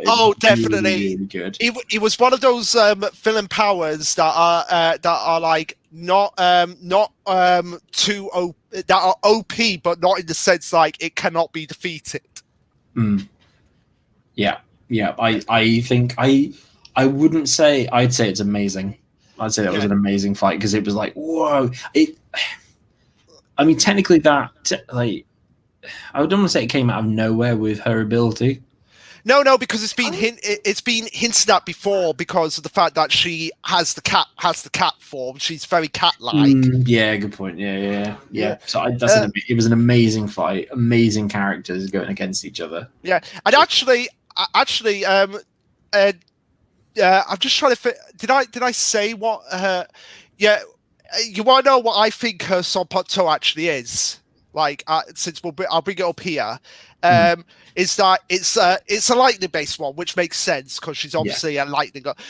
However, it's one that her Shikai ability basically means that she has to stand still to use it, and she just puts electrical traps throughout the area. And her Bonkai creates a dome around her and opponent, but she can't move, because if she moves, then her abilities are nullified, and that's why she doesn't use a Sonpato, because it's like it goes against her nature as an assassin. Kind of the same thing with Soifon's Bonkai. It's like, if it means that if I have a stationary Bonkai and I'm an assassin, what's the point of having it? Yeah, exactly. Yeah, so that was my theory of what it is, my brief theory of what it was. But anyway, this fight, I love the fact of just how self-aware of himself Askin is in both these fights, because we've got Askin versus Urahara right after this. Like, he's just self-aware of this. Like, do I have to fight Urahara? Really? Yeah. But also, I love the fact. I love just how much it took down to take down Askin without being too overblown as well. But the fight is an amazing fight. I loved it. So good. Such a good fight. And it's one of the fights. That I am waiting to be animated. I think everyone's waiting to be animated. I mean, there's literally like two reasons why they want it animated. The one on the left and the one on the right. Yeah. Now, the second Askin fight, Askin versus Urahara, which wasn't really a fight that focused on like straight up action. It was more philosophical fight, basically about their ideals. See, I'd say. Did you got to see his Bankai then, didn't you? Yeah, you did. Yeah, you did. So I would put that in either great or amazing. Probably great, because like you say, it's a battle of wits, and it's exploring his character more. You get to see his awesome Bankai. Like, It was really good, and it was super hyped. I remember being like, "Oh, this is awesome!" Yeah, and then Grimjow had to come in and do Mortal Kombat on Askin. Yeah, Yeah, yeah. which I'm curious how they're gonna get around that. Like, how are they actually gonna get around Grimjow ripping out someone's heart? You just don't show it, But they have to. or you do it silhouette. Yeah, You possibly. know it's done. You're not seeing any blood or excessive gore. Well, apparently, according to one of the main Bleach reviewers, James Hansen, it isn't going to be censored. So we might actually get to see it full on. Okay. Yeah, Okay. But I love Askin's fault standing as well. Like, he's probably he's got a Pfizer. Yeah, but again, I put it in great because it does suffer from one major issue. The same thing with the Ashwolf versus Basby fight. It's too short. It's just such a short fight. When you boil it down to the bare basics, it's just Urahara loses his eyes, he goes bonkai, and then Grimjow rips his heart out Mortal Kombat style. Yeah. Yeah, so I definitely put it in great because I feel like it can be expanded upon. Yeah. Yeah. Oh, flip. Sorry, mate. I can't. Sorry about that. I hate this new mouse sometimes because it's got like the click, where you could just automatically click back on it on the side where my thumb could easily slip. So sorry about that. Now that we're getting into the earlier fights in the series, now that we've got the later fights out of the way, Chad versus Bulbous Dream. Now, the only reason why I put like these two fights on is just because of the fact for this to be a Bleach fight tier list, you have to have at least one fight with each of the main characters. So, and as much as people like to debate Chad, he was set up as a main character, so you have to include a fight with him.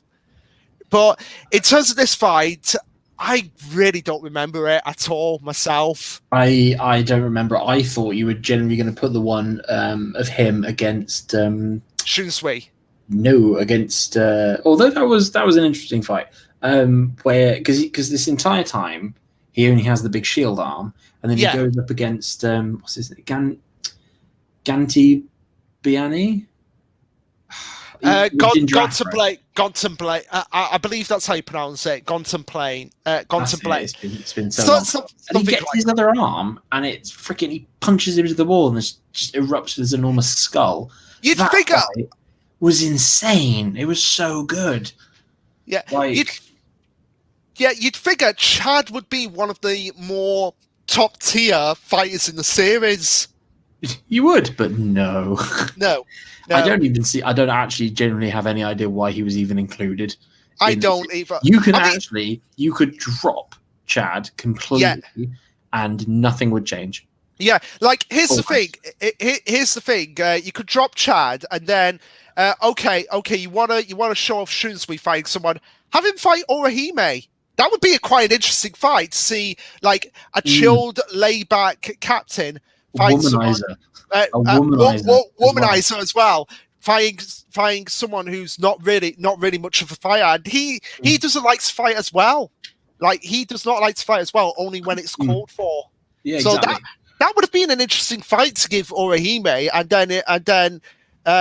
then showcasing like just how powerful really powerful and really threatening the world can be to her, because aside from meeting Mayuri and the psychological torment of Aizen, she didn't really have any major moments after that.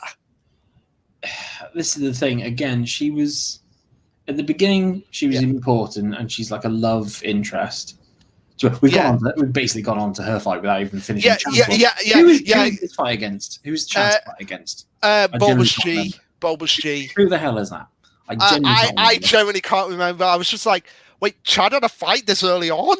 That's when the school was under attack and his powers developed, wasn't it? Yeah, that's when his powers developed, and that's where he was like protecting Kari, Nichiko's sister, and she was kind of like... You should remember that. but you don't. You don't. It's important. And again, another problem as well. Karin and Yuzu should have had more of a prominent role. Yeah. Like even you've got that right, like, because you've had the princess in your books, and she's had like her younger brother who did play a major role, more so than Karin and Yuzu in Bleach in your series. So at least you got it right. Well, thank you. For those of you who don't know, I've written a 4-part fantasy steampunk series called Terra Finite that you can buy on Amazon. Luke's in one of the books. Yes, I am in one of the books, and like so many stuff with me, bad stuff happens to me, and we've both written books. We're both authors now, so we're both doing plugs here. So go and buy both our books. Mine's the one for me. You can buy it on Amazon as well now, and we at least did more for the siblings of our main characters than Kubo did. Yeah, considering that they are exactly. Do you know what? This is a different discussion video for another time. I know. Quickly saying it, like, they should have had all of the same powers as. Well, Ichigo. not the hollow powers, but definitely why not the hollow powers? Because because the hollow was passed down to Ichigo because he was the firstborn. So I wouldn't say the hollow powers, but definitely Fullbring, Quincy, and Shinigami. They definitely should have had those powers. Yeah, 100%. But anyway, that's a different thing. That's different. Now, Orihime's fight. I do remember this fight more than Chad's fight, just for the fact that the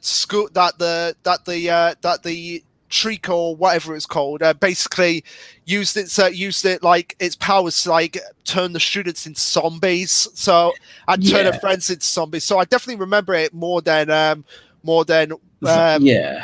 Chad's fight. That was, and I think the other, I can't remember if is it done in the manga where her when, because in the fight, because at this point I was only watching at this point I was only watching the anime, so we're just gonna have to go off with the anime here. When her pins activate, they've all got the basically little fairies, aren't they? They have personalities. Is that in the manga? Because it isn't later on. I don't know, because it's actually let me just quickly just go and because while you check that out, I'll be like, so the only reason I remember this fight is because it's like, okay, cool, her hairpins are coming apart and they all have different powers. That's kind of cool. You've got a shield, you've got healing, and you've got a very basic attack. She's an all-round sort of character. That's really cool. But like all Shoujin Jump women, they're useless for the most part. Back in the day, because now we've got characters like Kohaku and Suika from Dr. Stone. Yeah, exactly, and Emma from Promised Neverland, and they've got better. Well done, you're overcoming sexism. That's fantastic. But this was then, and that's what's important, because it's like she was an interesting character, but again, you could technically take her out the story and nothing would really change. Well, not really. And I'll get to the thing that I think you're going to mention, like in a bit. But like in the anime, I just thought it was really weird that her pins also were basically turned into fairies. But then that also kind of goes with Orihime is princess, so she's a fairy tale princess. That's where I'm getting that link from. That's what I think that artistic license was, and that's why it sticks in my mind, because I like fairy tales. Yeah, and actually, I'm looking on here that I've just gone with one of the random fairies like that.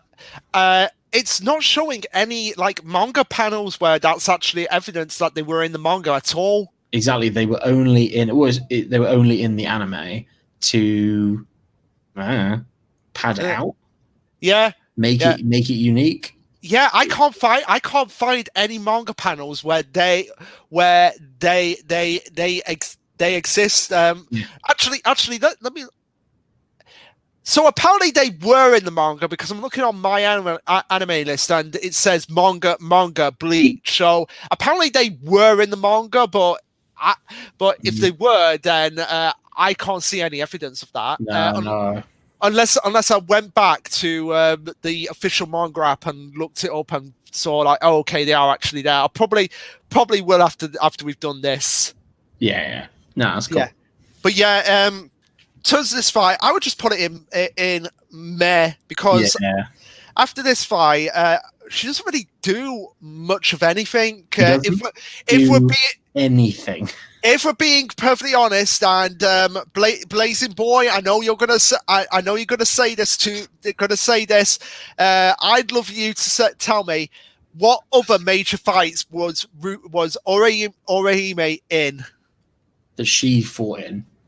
Give Chad some respect. He's the best boxer on earth. Aside from the fight with Yuha, but then she was granted in that fight between Yuha and Ichigo, she did protect Ichigo with her son Tenkeshu. So this is the thing. So okay, he's right about Chad. Chad is an awesome character. He was just poorly used, and you probably could cut him out.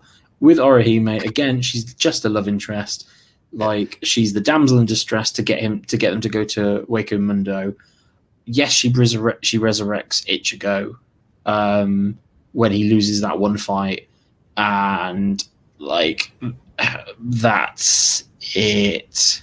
And what's really annoying is because there were those 3 Espada. They were Stark's minions, I think, and they like bullied her while she was in prison. And like one of them basically gets killed or gets mutilated. And obviously Orihime is heart of gold, loves everyone, like thinks everyone should be nice to each other, so she heals them. And that one Espada is like, you're a monster. You've just undone something that should not be undone. Like, you've just resurrected someone. Like, and even I can't remember who it was, but someone comments basically she has the power to undo the will of God.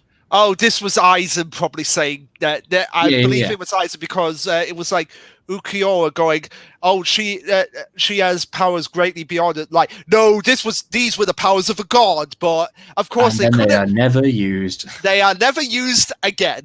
Why did he kidnap her again? I think he kidnapped her to kind of reject, like, something to do with the Hogyoku, but I think it was more to test Ichigo, because Aizen basically has the Thanos problem. Like, he has a desire to fail. Well, okay, so he does it. Say he more than likely does it to provoke Ichigo. That's more than likely what it was. Because I thought, because she has the ability to undo it, and she at one point she goes to find the Hyokuku, and she basically goes to like undo it. And that would have been so interesting if it turned out that was his plan all along. Like, oh no, I wanted you to undo it, and I'll stop you halfway through. When you've made it, you've rewound it to just when it was made, when it was at full power, and now it's even more powerful. Thank you very much. Bye. Oh, that would have been completely in fitting with his character. Worked. You've got 2 things going on: aggravating Ichigo and getting what you want. Yeah. And it would have meant that she actually tried to do something really important and awesome, but unfortunately, super manipulative genius bad guy. Yeah. Right. No.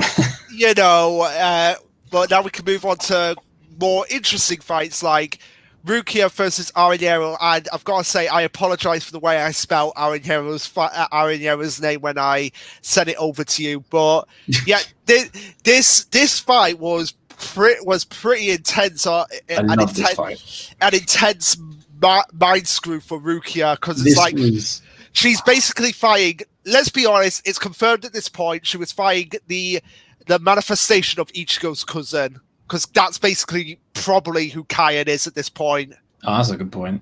Yeah, because that's why he looks so similar to Ichigo, and Ishin is a member of the Shiba clan. And they did bring up like it'll probably upset Uncle, and it was heavily implied that they were talking about Ishin. That's a really good point, actually. Which I need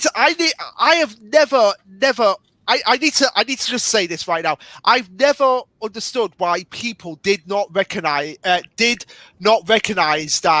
because can people recognize like people are connected to each other through their spiritual pressure? Is that implied? No, the spiritual pressure was it's Dragon Ball Z power levels. All right, right. It was Because the only way you could. That, do you remember that one technique that Uryu teaches Ichigo to find the ribbons? No, it wasn't. No, oh no, yeah, no. yeah, No, it was to find the ribbon to locate Uryu. Sorry, yeah, yeah. and then it's never used again. For some reason, And it's also technically used improperly because a red ribbon ties lovers together, not like I want to find this individual, find this ribbon, but like it that. So if they use that power, technically yes, because all the ribbons are showing how yeah, everyone's interconnected, yeah, but never used again. yeah. But okay, okay. Rather than spiritual pressure, I want to see like because Rongiku was there when Ichigo brought Ishin out of the dog guy. She was there. Granted, she was crying over Gin, but she was there, and she heard Ichigo call Ishin dad, and we never got any follow up on that. Like, wait, why didn't Rongiku say to Ichigo like, "Oh, my former captain is your dad. That makes perfect sense." No, I know. It's I think That's my rant. yeah, that's fair. That's fair. But going back to this fight. So in regards to this fight, again, just like with the Uryu fight against what's his name? The scientist. Why am I drawing? Sayaporo. No. The Quincy, the Shinigami one. Frick, Mayuri. There we go, Mayuri. There we go. Thank you. Why am I drawing a blank? So when he goes against that, the animation just freaking went up a notch. The music was awesome. There was the heavy emotional level because it's like, oh, I'm fighting against like it's also kind of implied to be a lover. Yeah, it's very heavily implied. It's a complete mind just like it just messes with her. And I'd love. And then you find out what's inside, and it's even worse. And then the way she wins that fight was so good because it was big brain thinking. Yeah. Big brain thinking. My sword is broken, but boop, ice sword. Boom, even though it was kind of the obvious weakness where it was. Yeah, it's a goldfish bowl. But also, I would honestly love to see Aranyero's reaction to Rukia being there before this fight. Because I could imagine it was just something like, Lord Dyson, please let me fight her. Please let me fight her. Please let me fight. Okay, go and fight her. Yeah. I think that was an amazing fight. It was so good. To be honest, I think the Espada fight is probably some of my favorite. Yeah, they were some of my favorite, and we've got quite a few on here actually. So where would you want to put this fight? I do amazing. Amazing. Yeah, I can agree with that. I can agree with that. Yeah. Now then, Sayaporo versus Uryu and Renji. This fight, again, like Mayuri's fight, was very interesting because it had like a matchup that you didn't think would work, but it worked so well. It was and if it wasn't Mayuri, if it wasn't for the fact that Uryu was there, Renji would have been probably a little bit screwed. Well, they were like, even with him there, they were only just keeping pace. Yeah, they were still dancing to his tune. They were still complete playthings. Yeah, quite literally, because he had the bean organ things that he could. Yeah, he had the food door and the bean crushing organs. It was a cool fight, but really it was kind of filler to Mayuri showing up. Yeah, I agree with that because that was the more interesting of the fight. This was to showcase this really powerful villain and fill time until we could get to this really awesome fight. So for me, it was below average. Okay, I can agree with that. I can definitely agree with that. But oh my, this is a fight that is quite heavily loved in Bleach. Should we just go put it right at the top and move on? Come on. All right, because it's pretty much the end of a rivalry at that point. It's so good. The artwork is amazing. Yeah, the music, the choreography. Yeah, and I love the fact that it's kind of like Ichigo giving in to his hollow instincts of the fact that I've not come to Wake Mundo just to rescue only. I've come to fight. I've come to defeat you, and I've come to defeat Aizen. I won't lose to you. And you just see him like just ripping through Grimjow's like ultimate like attack, like just the blue. Oh, yeah, the big blue claw things. Yeah. Well, the best bit about the whole thing is literally the end, where again the animation just goes up a notch with all the shading and everything, and it's just slow motion, and he's looking at it in a way, and she just looks absolutely breathtaking, and she's just like, "Please stop!" And he just takes off his hollow. He just hollow mask disintegrates. Yeah, and he looks at Grimjaw's like, "Sorry, I gotta end this," and then just freaking slashes him and drops him, and it's like, "Damn, you just dropped the mic on that boy." Yeah, but also I do like the beginning of this fight where you have Nell and Orihime talking about what kind of person Ichigo is. Like when he says he's going to do something, he actually means it. Yes. Yeah. And that track that plays when Orihime's doing that speech, that like just that calm, soothing, but also sad music track. I think it's called Torn Apart. I think that's what it's called. But I just love that. I just love that track and how it's playing, because it's kind of getting you in the feels there for who Ichigo is to Orihime. Yeah, that's fair. I really need to pee. Okay, you go and pee. You sing and dance and entertain the masses for a while. Okay, all right. I'll read some of these comments while you're doing that. All right. So comment time. Make your comments. So, Blazing Boy, I know you. I bet you're very happy with us putting Grimjow on the top there, and hopefully at some point I want to do another one of these tier lists with tier lists again, but with Yu-Gi-Oh duels. That's one I've got planned. So hopefully we might do that in the future. It depends, but I agree on that. Orihime didn't had a lot of fights, but you can't forget she did slap Ukiura that moment. What was the best? But overall, I agree with. I can see where you're coming from there, but we're just basically like Orihime was underused dramatically, like seriously underused as a character. And really, did she even need to be in the final arc? That's the question we need to ask. Did Chad and Orihime need to be in the final arc? So that's something. But that's a discussion for another time. So we've got It's the King, God Tier, Grimjow. So I can take it you do like Grimjow, Blazing Boy.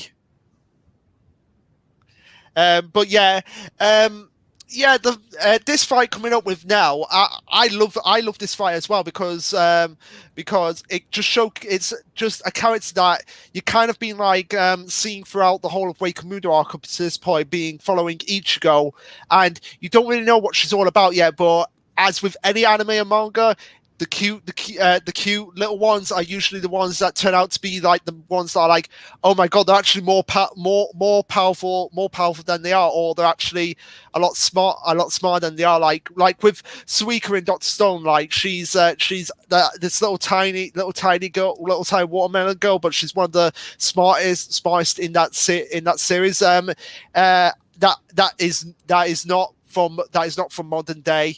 So, but yeah, now I just like the fact that when even after she turns back into her adult form, could you recap me on the rankings? Okay, so I'll do that quickly. So for God Tier, we've got Yuha versus Yuha / Royd Lloyd versus Yamamoto. Yeah, Ichibei versus Yuha, Mayuri versus Pineda, Ichigo versus Grimjow, the final fight. For Amazing, we've got Uryu versus Mayuri, Kenpachi versus Unohana, Rukia versus Asnot, Yorich versus Askin, and Aranyera versus Rukia. For Greats, we've got Urahara versus Askin. For Average, Byakuya versus Asnot, Bambietta versus Komamura, Master Masculine versus Renji, Shunsui versus Lily, Gerard versus everyone. Below Average, Kenpachi versus Grammy, Sayapor versus Uryu and Renji. Meh, Orihime versus Shrika, Unforgettable, Basby versus Ashwolf, and Chad versus Bulbastreet. So those are the rankings so far, Blazing Boy, and I believe Sid is back. I am back. Yeah. Sorry, I've been drinking lots of water. It's fine. It's fine. So I was just saying, with Nao's fight, I love this fight. This is a fight with Noritora. Yes. I love this fight for the fact that it's one of those fights where you kind of like, okay, Nao is going to do something. This little girl is going to do something big. And then you get the twist, and then you get the bombshell that she was actually a former Espada, and then even bigger bombshell that she is a bombshell. That she is a bombshell, but even bigger than that, she was the third Espada at one point. So she was more powerful than Noritora, and I love that even after she turns back into her adult form, she's still the same. She's still the same now that we all know and love. She has that childlike mentality about her. I did love it, and because obviously he's the reason that she kind of gets the cracked skull and loses her memories and so it's kind of. Yeah, so it's kind of like a revenge match. It's a revenge match. And she doesn't even freaking win it. Yeah. Which is a huge, huge disappointment. And again, is going back to what I said about Shoujin Jump female characters not being very strong. When they should be. Yeah, here's the thing. Obviously, back in the day. Here's what could have happened, and Tekken did actually bring this up. Like, she could have forced Noritora to go into his resurrection, and then Noritora just slashes her, and that's what caused her to turn back into her childlike form. Just one slash from his resurrection. Yeah, but she needed to win. It's a revenge match. Revenge match is you've come back. Her person who is seeking revenge gets revenge. She doesn't get any closure. Yeah.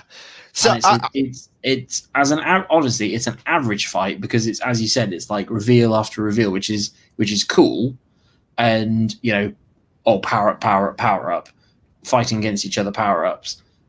That's literally every fight. That's generic anime fights 101. Yeah, and then she doesn't even get her freaking revenge. Yeah, I can get behind that. So Blazing Boy, I know you want us to put it in great, but you've got to agree that those points that he's brought up are kind of like weigh it down from being great. Blazing Boy, why great?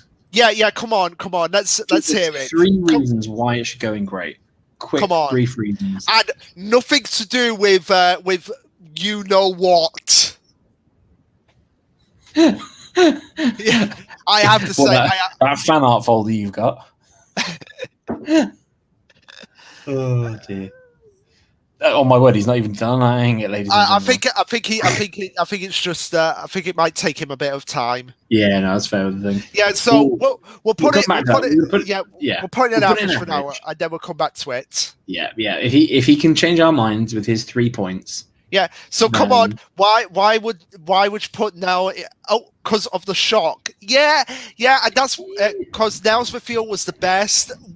Was it really? Because I thought the best reveal in the series was Baragon's, like just the way he's revealed in his skeleton form. Yeah, that was sweet. Yeah, unfortunately we don't Why have. Why is that not fighting? That was an amazing fight. Why is that not in here? Because I didn't want this to go on for because we've been going for nearly 2 hours now. So I was like, it was tough. Like I said, this was probably one of the hardest decisions I've ever had to make. Like what Bleach, right? Because there's so many, and it's like it pays me to leave so many off. Like I would put, like if I was being like just biased, it would have been like, okay, I put all of Shuzui's fights here. Okay, I put all of Uria's fights here. Okay, calm down, time out. Fair. Cool. Yeah. Okay, so next one. Next one is now the one that we were getting to: Mayuri versus Sailaporo. Straight at the top. Love it. Very unique fight, and I love the trolling that Mayuri does in this fight. The trolling is so good. The arguments about perfection.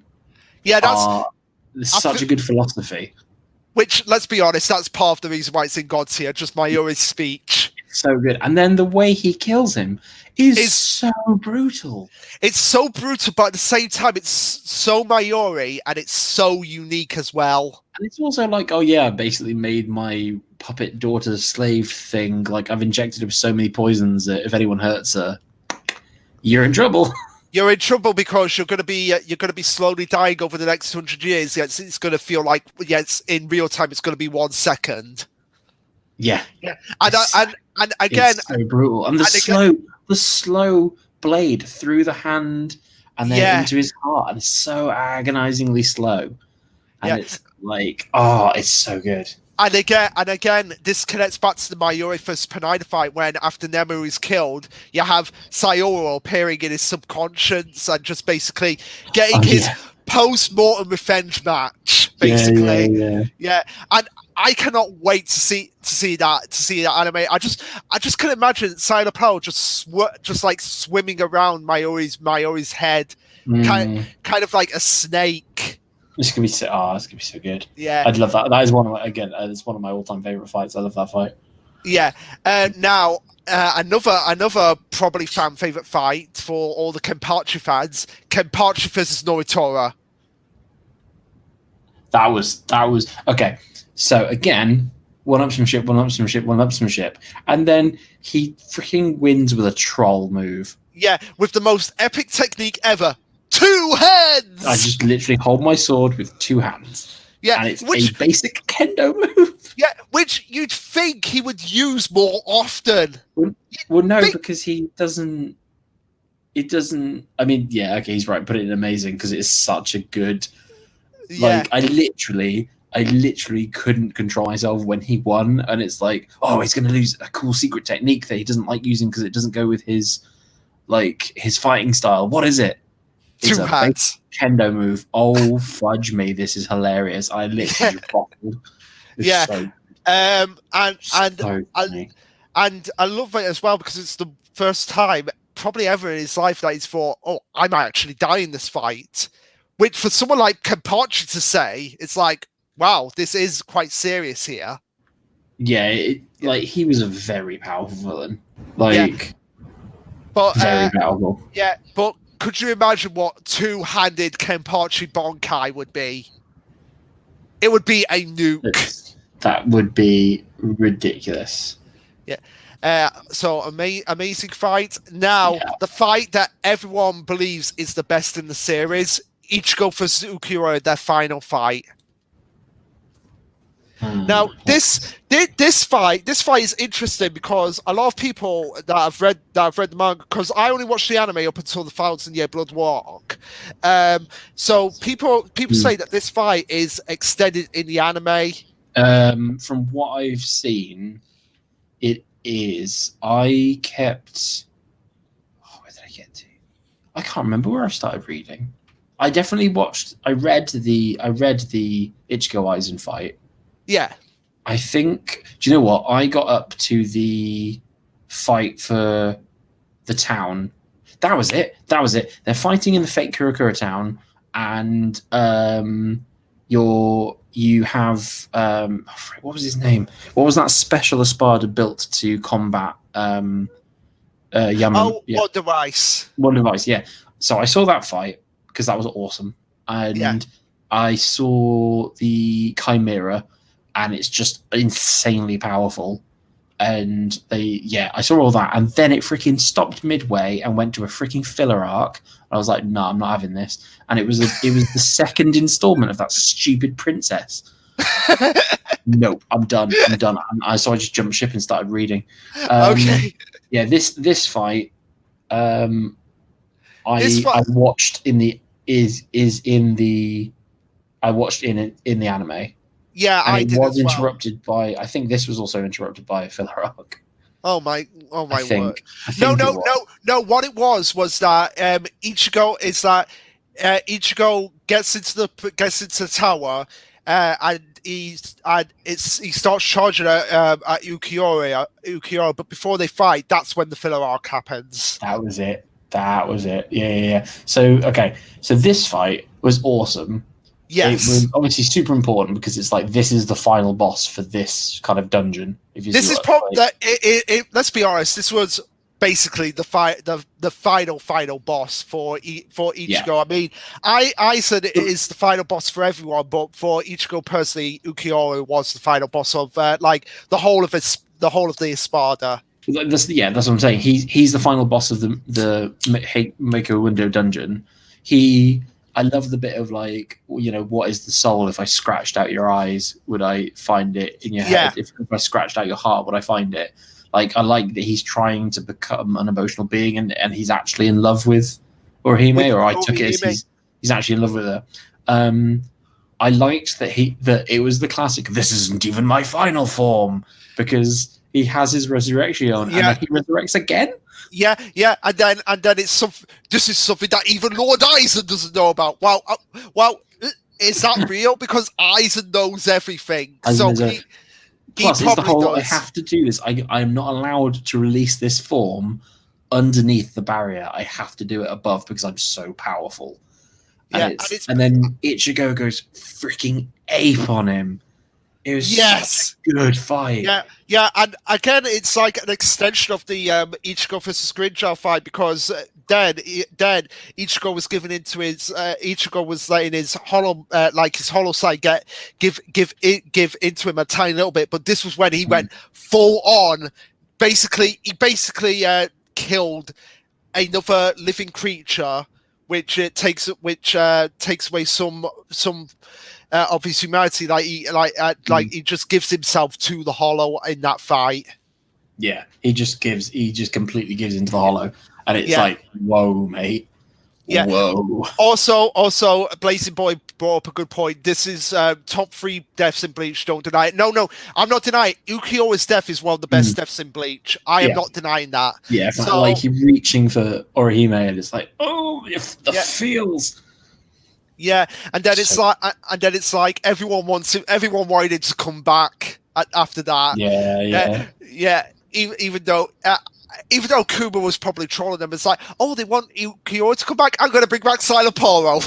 I'm going to bring back Grimjow. I'm going to bring back now Ukiyo. No. But he's saying God tier. It's between God tier and amazing. It's Ichigo, give me my waifu. That's the thing. The sexist undertones of like, I'm just here to save the princess. Yeah, but I've just got to say it now. Imagine if this was Tony Stark and Rudy. Give me back my Rudy. Yes. Yeah. Thing is, because it's the big fight of that arc. Do we think it's as good as Mayuri versus Pineda, Ichigo versus Grimjow, Yuha versus Ichibei, Yuha for Roy Lloyd versus Yamamoto, and Sailapura versus Mayuri? Do we think it's as good as those fights? Gun to my head, no. It's beautifully drawn. It's beautifully animated. The music is fantastic. The choreography is great. The emotional tension and everything fantastic. But again, like I said, there's the sexist undertones and it was dragged out. There was filler arc that kind of interrupted the beat of the narrative. If we're just going purely from the anime, and because we both just watched it in the anime, I kind of have to agree with that. So,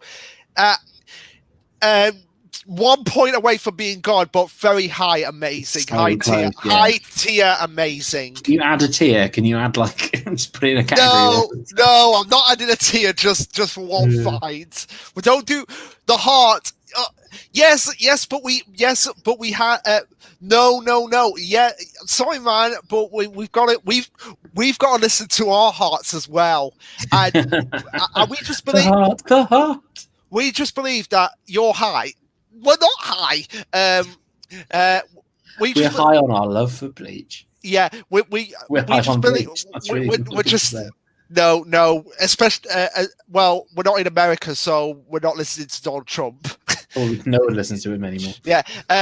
But no, no, sorry, Blazing Boy. We just believe that Mayuri vs Pineda has a much more impactful moment than Ichigo vs Yukio, just for the fact that Mayuri finally saw Nemu for who she was. She was a daughter, and he was, and you could tell he was upset when she died. Like he was trying to hold it back, but you could tell he was upset. Yeah. Fine, what feels. Fine, whatever you want. Okay, so now this. To be fair, it would go in both categories. If we could put it in both, we would. Yeah. So if just consider it very low tier god, high tier amazing, like edging on full god tier. Yeah. Now Tozen versus Komamura and Shuhei. Shuhei is turns into the bug. This is where he turns into the bug. I can't really remember it, to be honest. I only really remember it for the grisly way Tozen meets his end. Yeah, exactly. I just meh. Yeah, I'd say just meh. But also, I remember it for like the aftermath where after Tozen's body disintegrates, Komamura basically looks up at Aizen and is like enraged at that moment for what he did to Tozen. It's a meh fight because I can't remember it, even though it had an enormous amount of emotional weight behind it. Yeah. There's still such minor characters that I don't really care. Yeah. So again, I put it in meh. Yeah. Now, Ishin, Yoriichi, and Urahara versus Aizen. Three of like the top tier fighters versus like the strongest villain in this series. That is not a god. Yeah.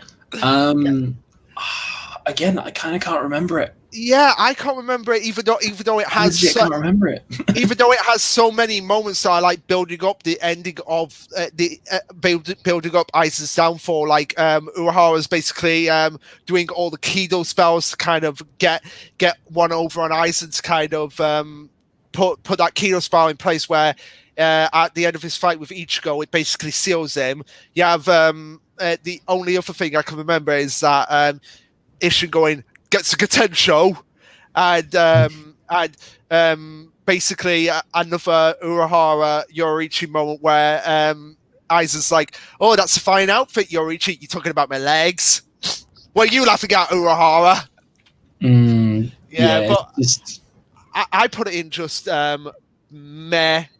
Yeah, because it's a fight that should be more memorable. Because, like I said, you have three of the strongest characters in the series fighting one of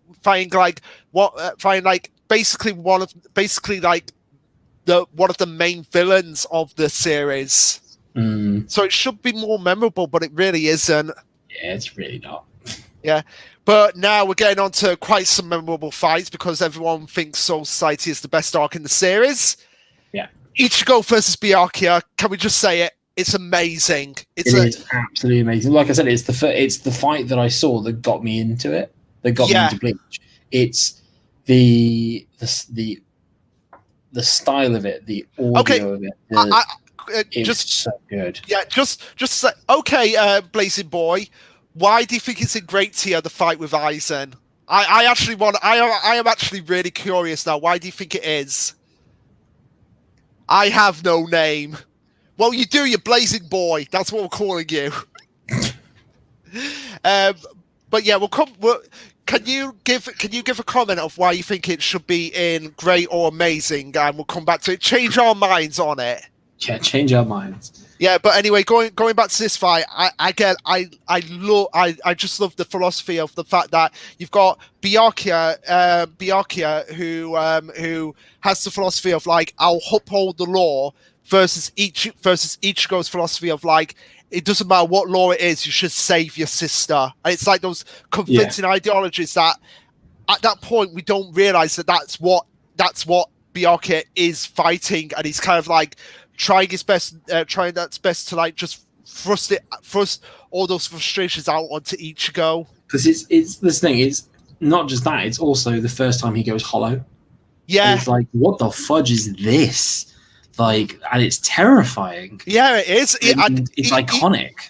Yeah, and even Byakuya was quite freaked out by that because it was like something he'd probably never seen before. Well, no, they hadn't. None of them had Yeah. ever seen the Vizards before. Yeah, so Not really.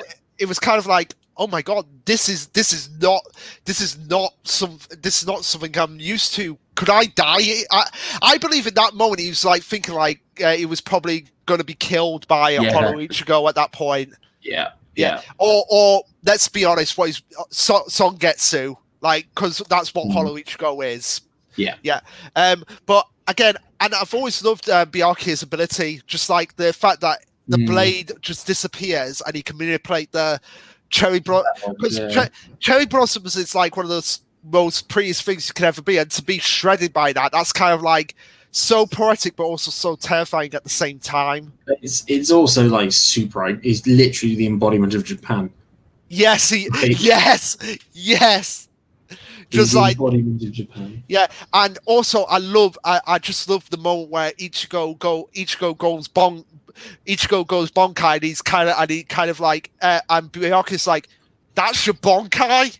What a joke! Really? What a joke! And then it's like you see him cover the whole cherry blossoms, and then Ichigo's right up to his neck. He's like, what? When did this happen? Oh, yeah. Okay. So again, it has so many iconic moments in that fight. Like again, Ichigo again at the end of the fight when Byakuya is like, how can we upload the law when we ourselves go against it? Like and again, I feel like if I was gonna pick the most tragic when people say like, oh, what do you think is the most tragic moment in Bleach? I would definitely say Byakuya's flashback when he's like apologizing to Rukia, and this is more emphasized in the anime because you have the voice actor doing this. Like when he's telling the flashback, and then when Rukia's sister dies, you see him just go like a little, like you can actually hear him crying. Like, but the other one I would definitely put is Shunsweet's flashback. That really got me in the feels as well. Yeah. But I feel and this fight was like basically the catalyst to like, okay, yeah, Ichigo's right. I shouldn't hold my sister to these accounts, because really the thing that she did was I think he was probably thinking for a long time like, yeah, this is wrong. This is utterly wrong. She only gave her powers to a human. That's not worthy of being executed. Yeah, it's not worthy. She broke the law, but it's not worthy of being executed. Yeah, and that was probably going through his head for a long time. So I feel like he was using this fight to like test like what would happen if a human came to fight me and had the conflicting ideologies that I had. Yeah. So I definitely put it in. I want to put it in God. That's the thing. Yeah, so do I. Yeah, we'll put it in God. It's what got me into the series. So yeah, and it's one of the fights you instantly remember from Bleach. Yeah. It's so iconic. Bug fight, meh. There are 3 reasons I put on great. All right. So he's put the reasons. So let me read this. First, because it was the first time we saw Ishin found and use a special attack. It really wasn't that special because it was just Getsuge Tenshu just under his command. Yoruichi was great as always. Yeah, but I don't really remember much of what she did in that fight. And Urara in the background doing all of those scenes. Yeah, and blowing Aizen with his own. Yeah, I can kind of see that, but at the same time, it's like it cuts away. That I feel like that's the biggest issue with that fight. It cuts away, and we just see them at the end, and it's like Ichigo was gone for 4 seconds, and then they got beat. Oh, what happened? Yeah, but of course, as everyone says, it was the hair. It was the hair. Aizen's chair. I just want to ask you this, just for fun.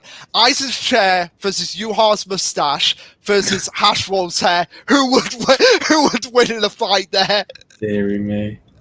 I think the mustache would win. That was the secret to his power the whole time. It was the mustache. But yeah, now here's a fight that I do really like Ichigo versus Kenpachi. It's so good. It's so good. So good. Just like, oh, just the fact that when he first appeared, when Kenpachi, he doesn't even appear to Ichigo at first, and you just feel his presence, like he's that's the coming. whole point. The whole point of that fight is to introduce the Ryatsu, is to introduce spiritual pressure, because it's the whole like, hey, I'll let you have the first hit. Just, I won't and then I just love Yachiro in that fight, just like on the side going, Kenny, you're you're the kindest person ever. I know. Yeah, well, I just love it. I love because it's Kenpachi's introduction, and it's like, oh, so I'm so powerful. I'm giving myself multiple handicaps. 1, I have an eye patch, so my depth perception is off. 2, I have bells in my ears, in my hair, so you'll always know where I'm coming from. Oh, and by the way, 3, this is like a modified eye patch. There's a hollow drink constantly supping, like drinking my power to keep me as weak as possible. Let's just take this off, shall we? And then you just see the skull in the background, just like that creepy skull image. Frick me! It's just the arrogance, but it's backed up. Yeah, and it's Actually, that's looking back on Bleach, at first I was indifferent to Kenpachi, but now I kind of like understand him. It's like he's arrogant. He's an arrogant guy, but he has the skills to pay the bills. Yeah, 100%. Yeah, it's a very, very good fight. Like, it should go only one, because at that point, because he starts it's like with Luffy learning to use observation haki to see into the future during the fight. With Katakuri, with Katakuri, it's Ichigo is forced to learn a new ability while fighting, and that taps into his hollow power just enough or his Quincy power rather. Yeah, just enough to get the edge. And then that gets Kenpachi like interested. Like, how did you come back even stronger? This is really interesting now. Yeah. I love the ending of that fight where it's kind of like even though it ends in a draw because they're both knocked out at that point, Kenpachi is kind of like humble about it. And he's like, "No, you won this." So he actually gave the victory to Ichigo. So does that mean that Ichigo should actually be called Kenpachi? No, he shouldn't. There's only one Kenpachi. It's Kenpachi Saraki. So but Kenpachi is the name of the strongest warrior. Yeah, well, be him. Therefore, it should be him. Well, then technically, the strongest warrior. Technically, Ichibei should be the strongest. Then, so he should be Ichibei Kenpachi. But no, I loved again the emotion at the end when Yachu's there with Kenpachi. It's just like, you gave me a name, Kenny. Wake up, Kenny! It's like all the feels in that fight, like so good. But where would you put it? That is the big one. Again, I put it amazing. Amazing, definitely. Yeah. Like there's I just gotta tell you this. There's a Can't Stop Me Kenpachi on YouTube where it's just basically this fight played to Don't Stop Me. Now I'm having such a good time. I need to watch that. I will send you the link after this. Please do. That's hilarious. Yeah, I will. Now, Ichigo versus Renji, their rematch in Soul Society. It's in all honesty, it's just average for me because I'd say it's below average because it was an interesting enough fight, but it was relatively short from what I can remember. Yeah, it's more about it's a battle of their resolve. Yes, it is, and it kind of gives us an introduction to how strong people in Soul Society actually are, because at that point, Ichigo had only fought Renji in the living world, and now that he's in Soul Society, Renji doesn't have the restraints on him, so he can go full out and realize like, oh my god, this guy is better than me. I need to get stronger if I want to be toe to toe with him. But the fight itself, I consider it more of like a prelude to the fight that's coming next. So this will be below average, but the fight, Renji versus Byakuya. That's first time he goes Bankai, isn't it? First time he goes Bankai, like is inferior Bankai because his Sanpato feels he's not worthy yet. Yeah, I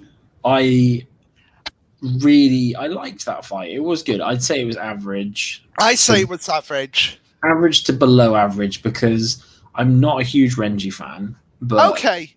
like I just find him a bit dull. I put it more in average just for the fact that it was kind of like Reggie started to see like, yeah, this system is corrupt and I need to face my captain against this. But what was that? What did you say? This system is corrupt. Maybe Yuha should have won. Oh, I thought you were talking to me now for a second. I was. I was like, maybe. Oh, look, the system is corrupt. Maybe Yuha should have won. Oh, yeah, good point. No, I thought you said maybe you should have won. Oh, right, I didn't hear the Yuha bit. But yeah, I'd go average then. Yeah, I go average. Agree with average. And also, you get the moment when Reggie is just so full of himself about his Bonkai, he completely forgot the major flaw with it. Byakuya knows Bonkai too, and you see him like, oh, I completely forgot. I was so focused on getting Bonkai, I completely forgot you had Bonkai. I do like Renji's Bonkai in this. In both forms, I really do like the design. In both forms, I do like it. But I also like how Byakuya gives him a reminder of like, yeah, you may have got a Bonkai, Renji, but you do realize you have to train with it for 10 years to fully master it. Yeah. Like there's a difference between obtaining it and mastering it. Yeah, that's fair. Goon99's pointed out a good thing that compatches the title for the straight killers, whereas Ichibei is a harmless monk. Ichibei is not. He's definitely not harmless, but Ichibei is a harmless monk. Did you see him in that fight? He went full judge, jury, and executioner. Yeah. Now, after 2 hours and 15 minutes, we are up to the final fight in this video. Soifon versus Yoriichi. I had to include this one. Yeah, just because, again, it's one of the more interesting fights because we know, throughout that fight, it's shown the history of these two people. That's the thing. It's a really emotional fight. It's also huge. Okay. I was just going to say, I love Soifon's Shikai. Like just even though she only got to use it once fully. Yeah, but it's still one of the more interesting. It's still one of the more unique abilities. I know that she's a bitch and that a lot of people hate her, but I love her. Yeah, you'd be surprised how many people actually do like her. But I know. I'm kind of indifferent to her. I don't love her, but I don't hate her. That's fair. She's not my all-time favorite, but I do like her. I think her. Okay, so her Shikai is really interesting. Slight disadvantage: assassin should kill in one hit, but she needs two. Yeah, to do it. But I then like again, how she's like making all these butterflies all over Yoriichi's body, and it's a case of if she hits that once more, you are dead. Legit. So that's a huge threat. Yeah, but let's be honest, she wasn't going to kill Yoriichi because we know exactly what Soifon is to Yoriichi. Rejected lover, but at the same time, I still love you enough that I won't kill you. Yeah. Yeah, but again, I love their backstory together. I love the fact that Soifon was kind of like always looking up to Yoriichi, and then like the resolve for her in that fight is like she just wanted some answers of like why did she leave unexpectedly. Yeah, it was a good fight. Again, it was interesting to see them because it wasn't like a straight up just like we're going to hit each other with swords. We're going to use fists more so, and it was like again just using more speedy maneuvers. So I would put it in great. It's a great fight, and it's it basically kind of like brought out more emotional side for Soifon at that point. Yeah, that's fair. I'd say either great or average because it's as a fight it is just kind of par. It's like for its beats and for the emotional context and this that, and the other, but it was a really cool fight. So yeah, great. Yeah. Right, that is the end of the list. I think I'm quite happy with the way it turned out, actually. Yeah, I like it. Yeah, yeah. So that's really all we've got to say, and hopefully, let's read these final comments. That was self-defense, man. He needs a room full of people to watch his fights. Yeah, yeah. If you're talking about Kenpachi, probably, yeah. But yeah, I quite enjoyed this. Quite enjoyed the chance that we actually got to speak again. Despite the lockdown and everything. Yeah. Now I do have like I told you on Facebook, I did have a Yu-Gi-Oh! Duels tier list ready. So at some point in the future, if you want to do that, I'm up for it. I'm more than up for it. Yeah, I'd be up for that. I was thinking maybe do a One Piece fight one as well.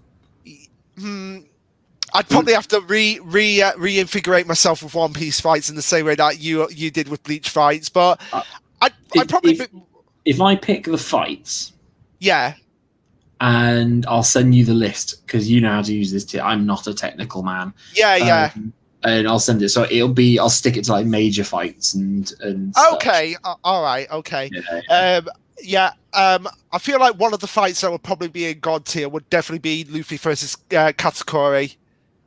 Yeah. But yeah, that's so that's it. So thank you for joining me, Sid, and thank you for the. Yeah, and I'd love to have you again. We could do Yu-Gi-Oh, like One Piece. Could do Pokemon Digimon, whatever. We could do whatever we want. Do whatever we want. It's lockdown. We're going crazy. There's something to do. So yeah. Also, thank you for joining us, and thank you for all the comments. And we will see you soon. So see you later. Bye.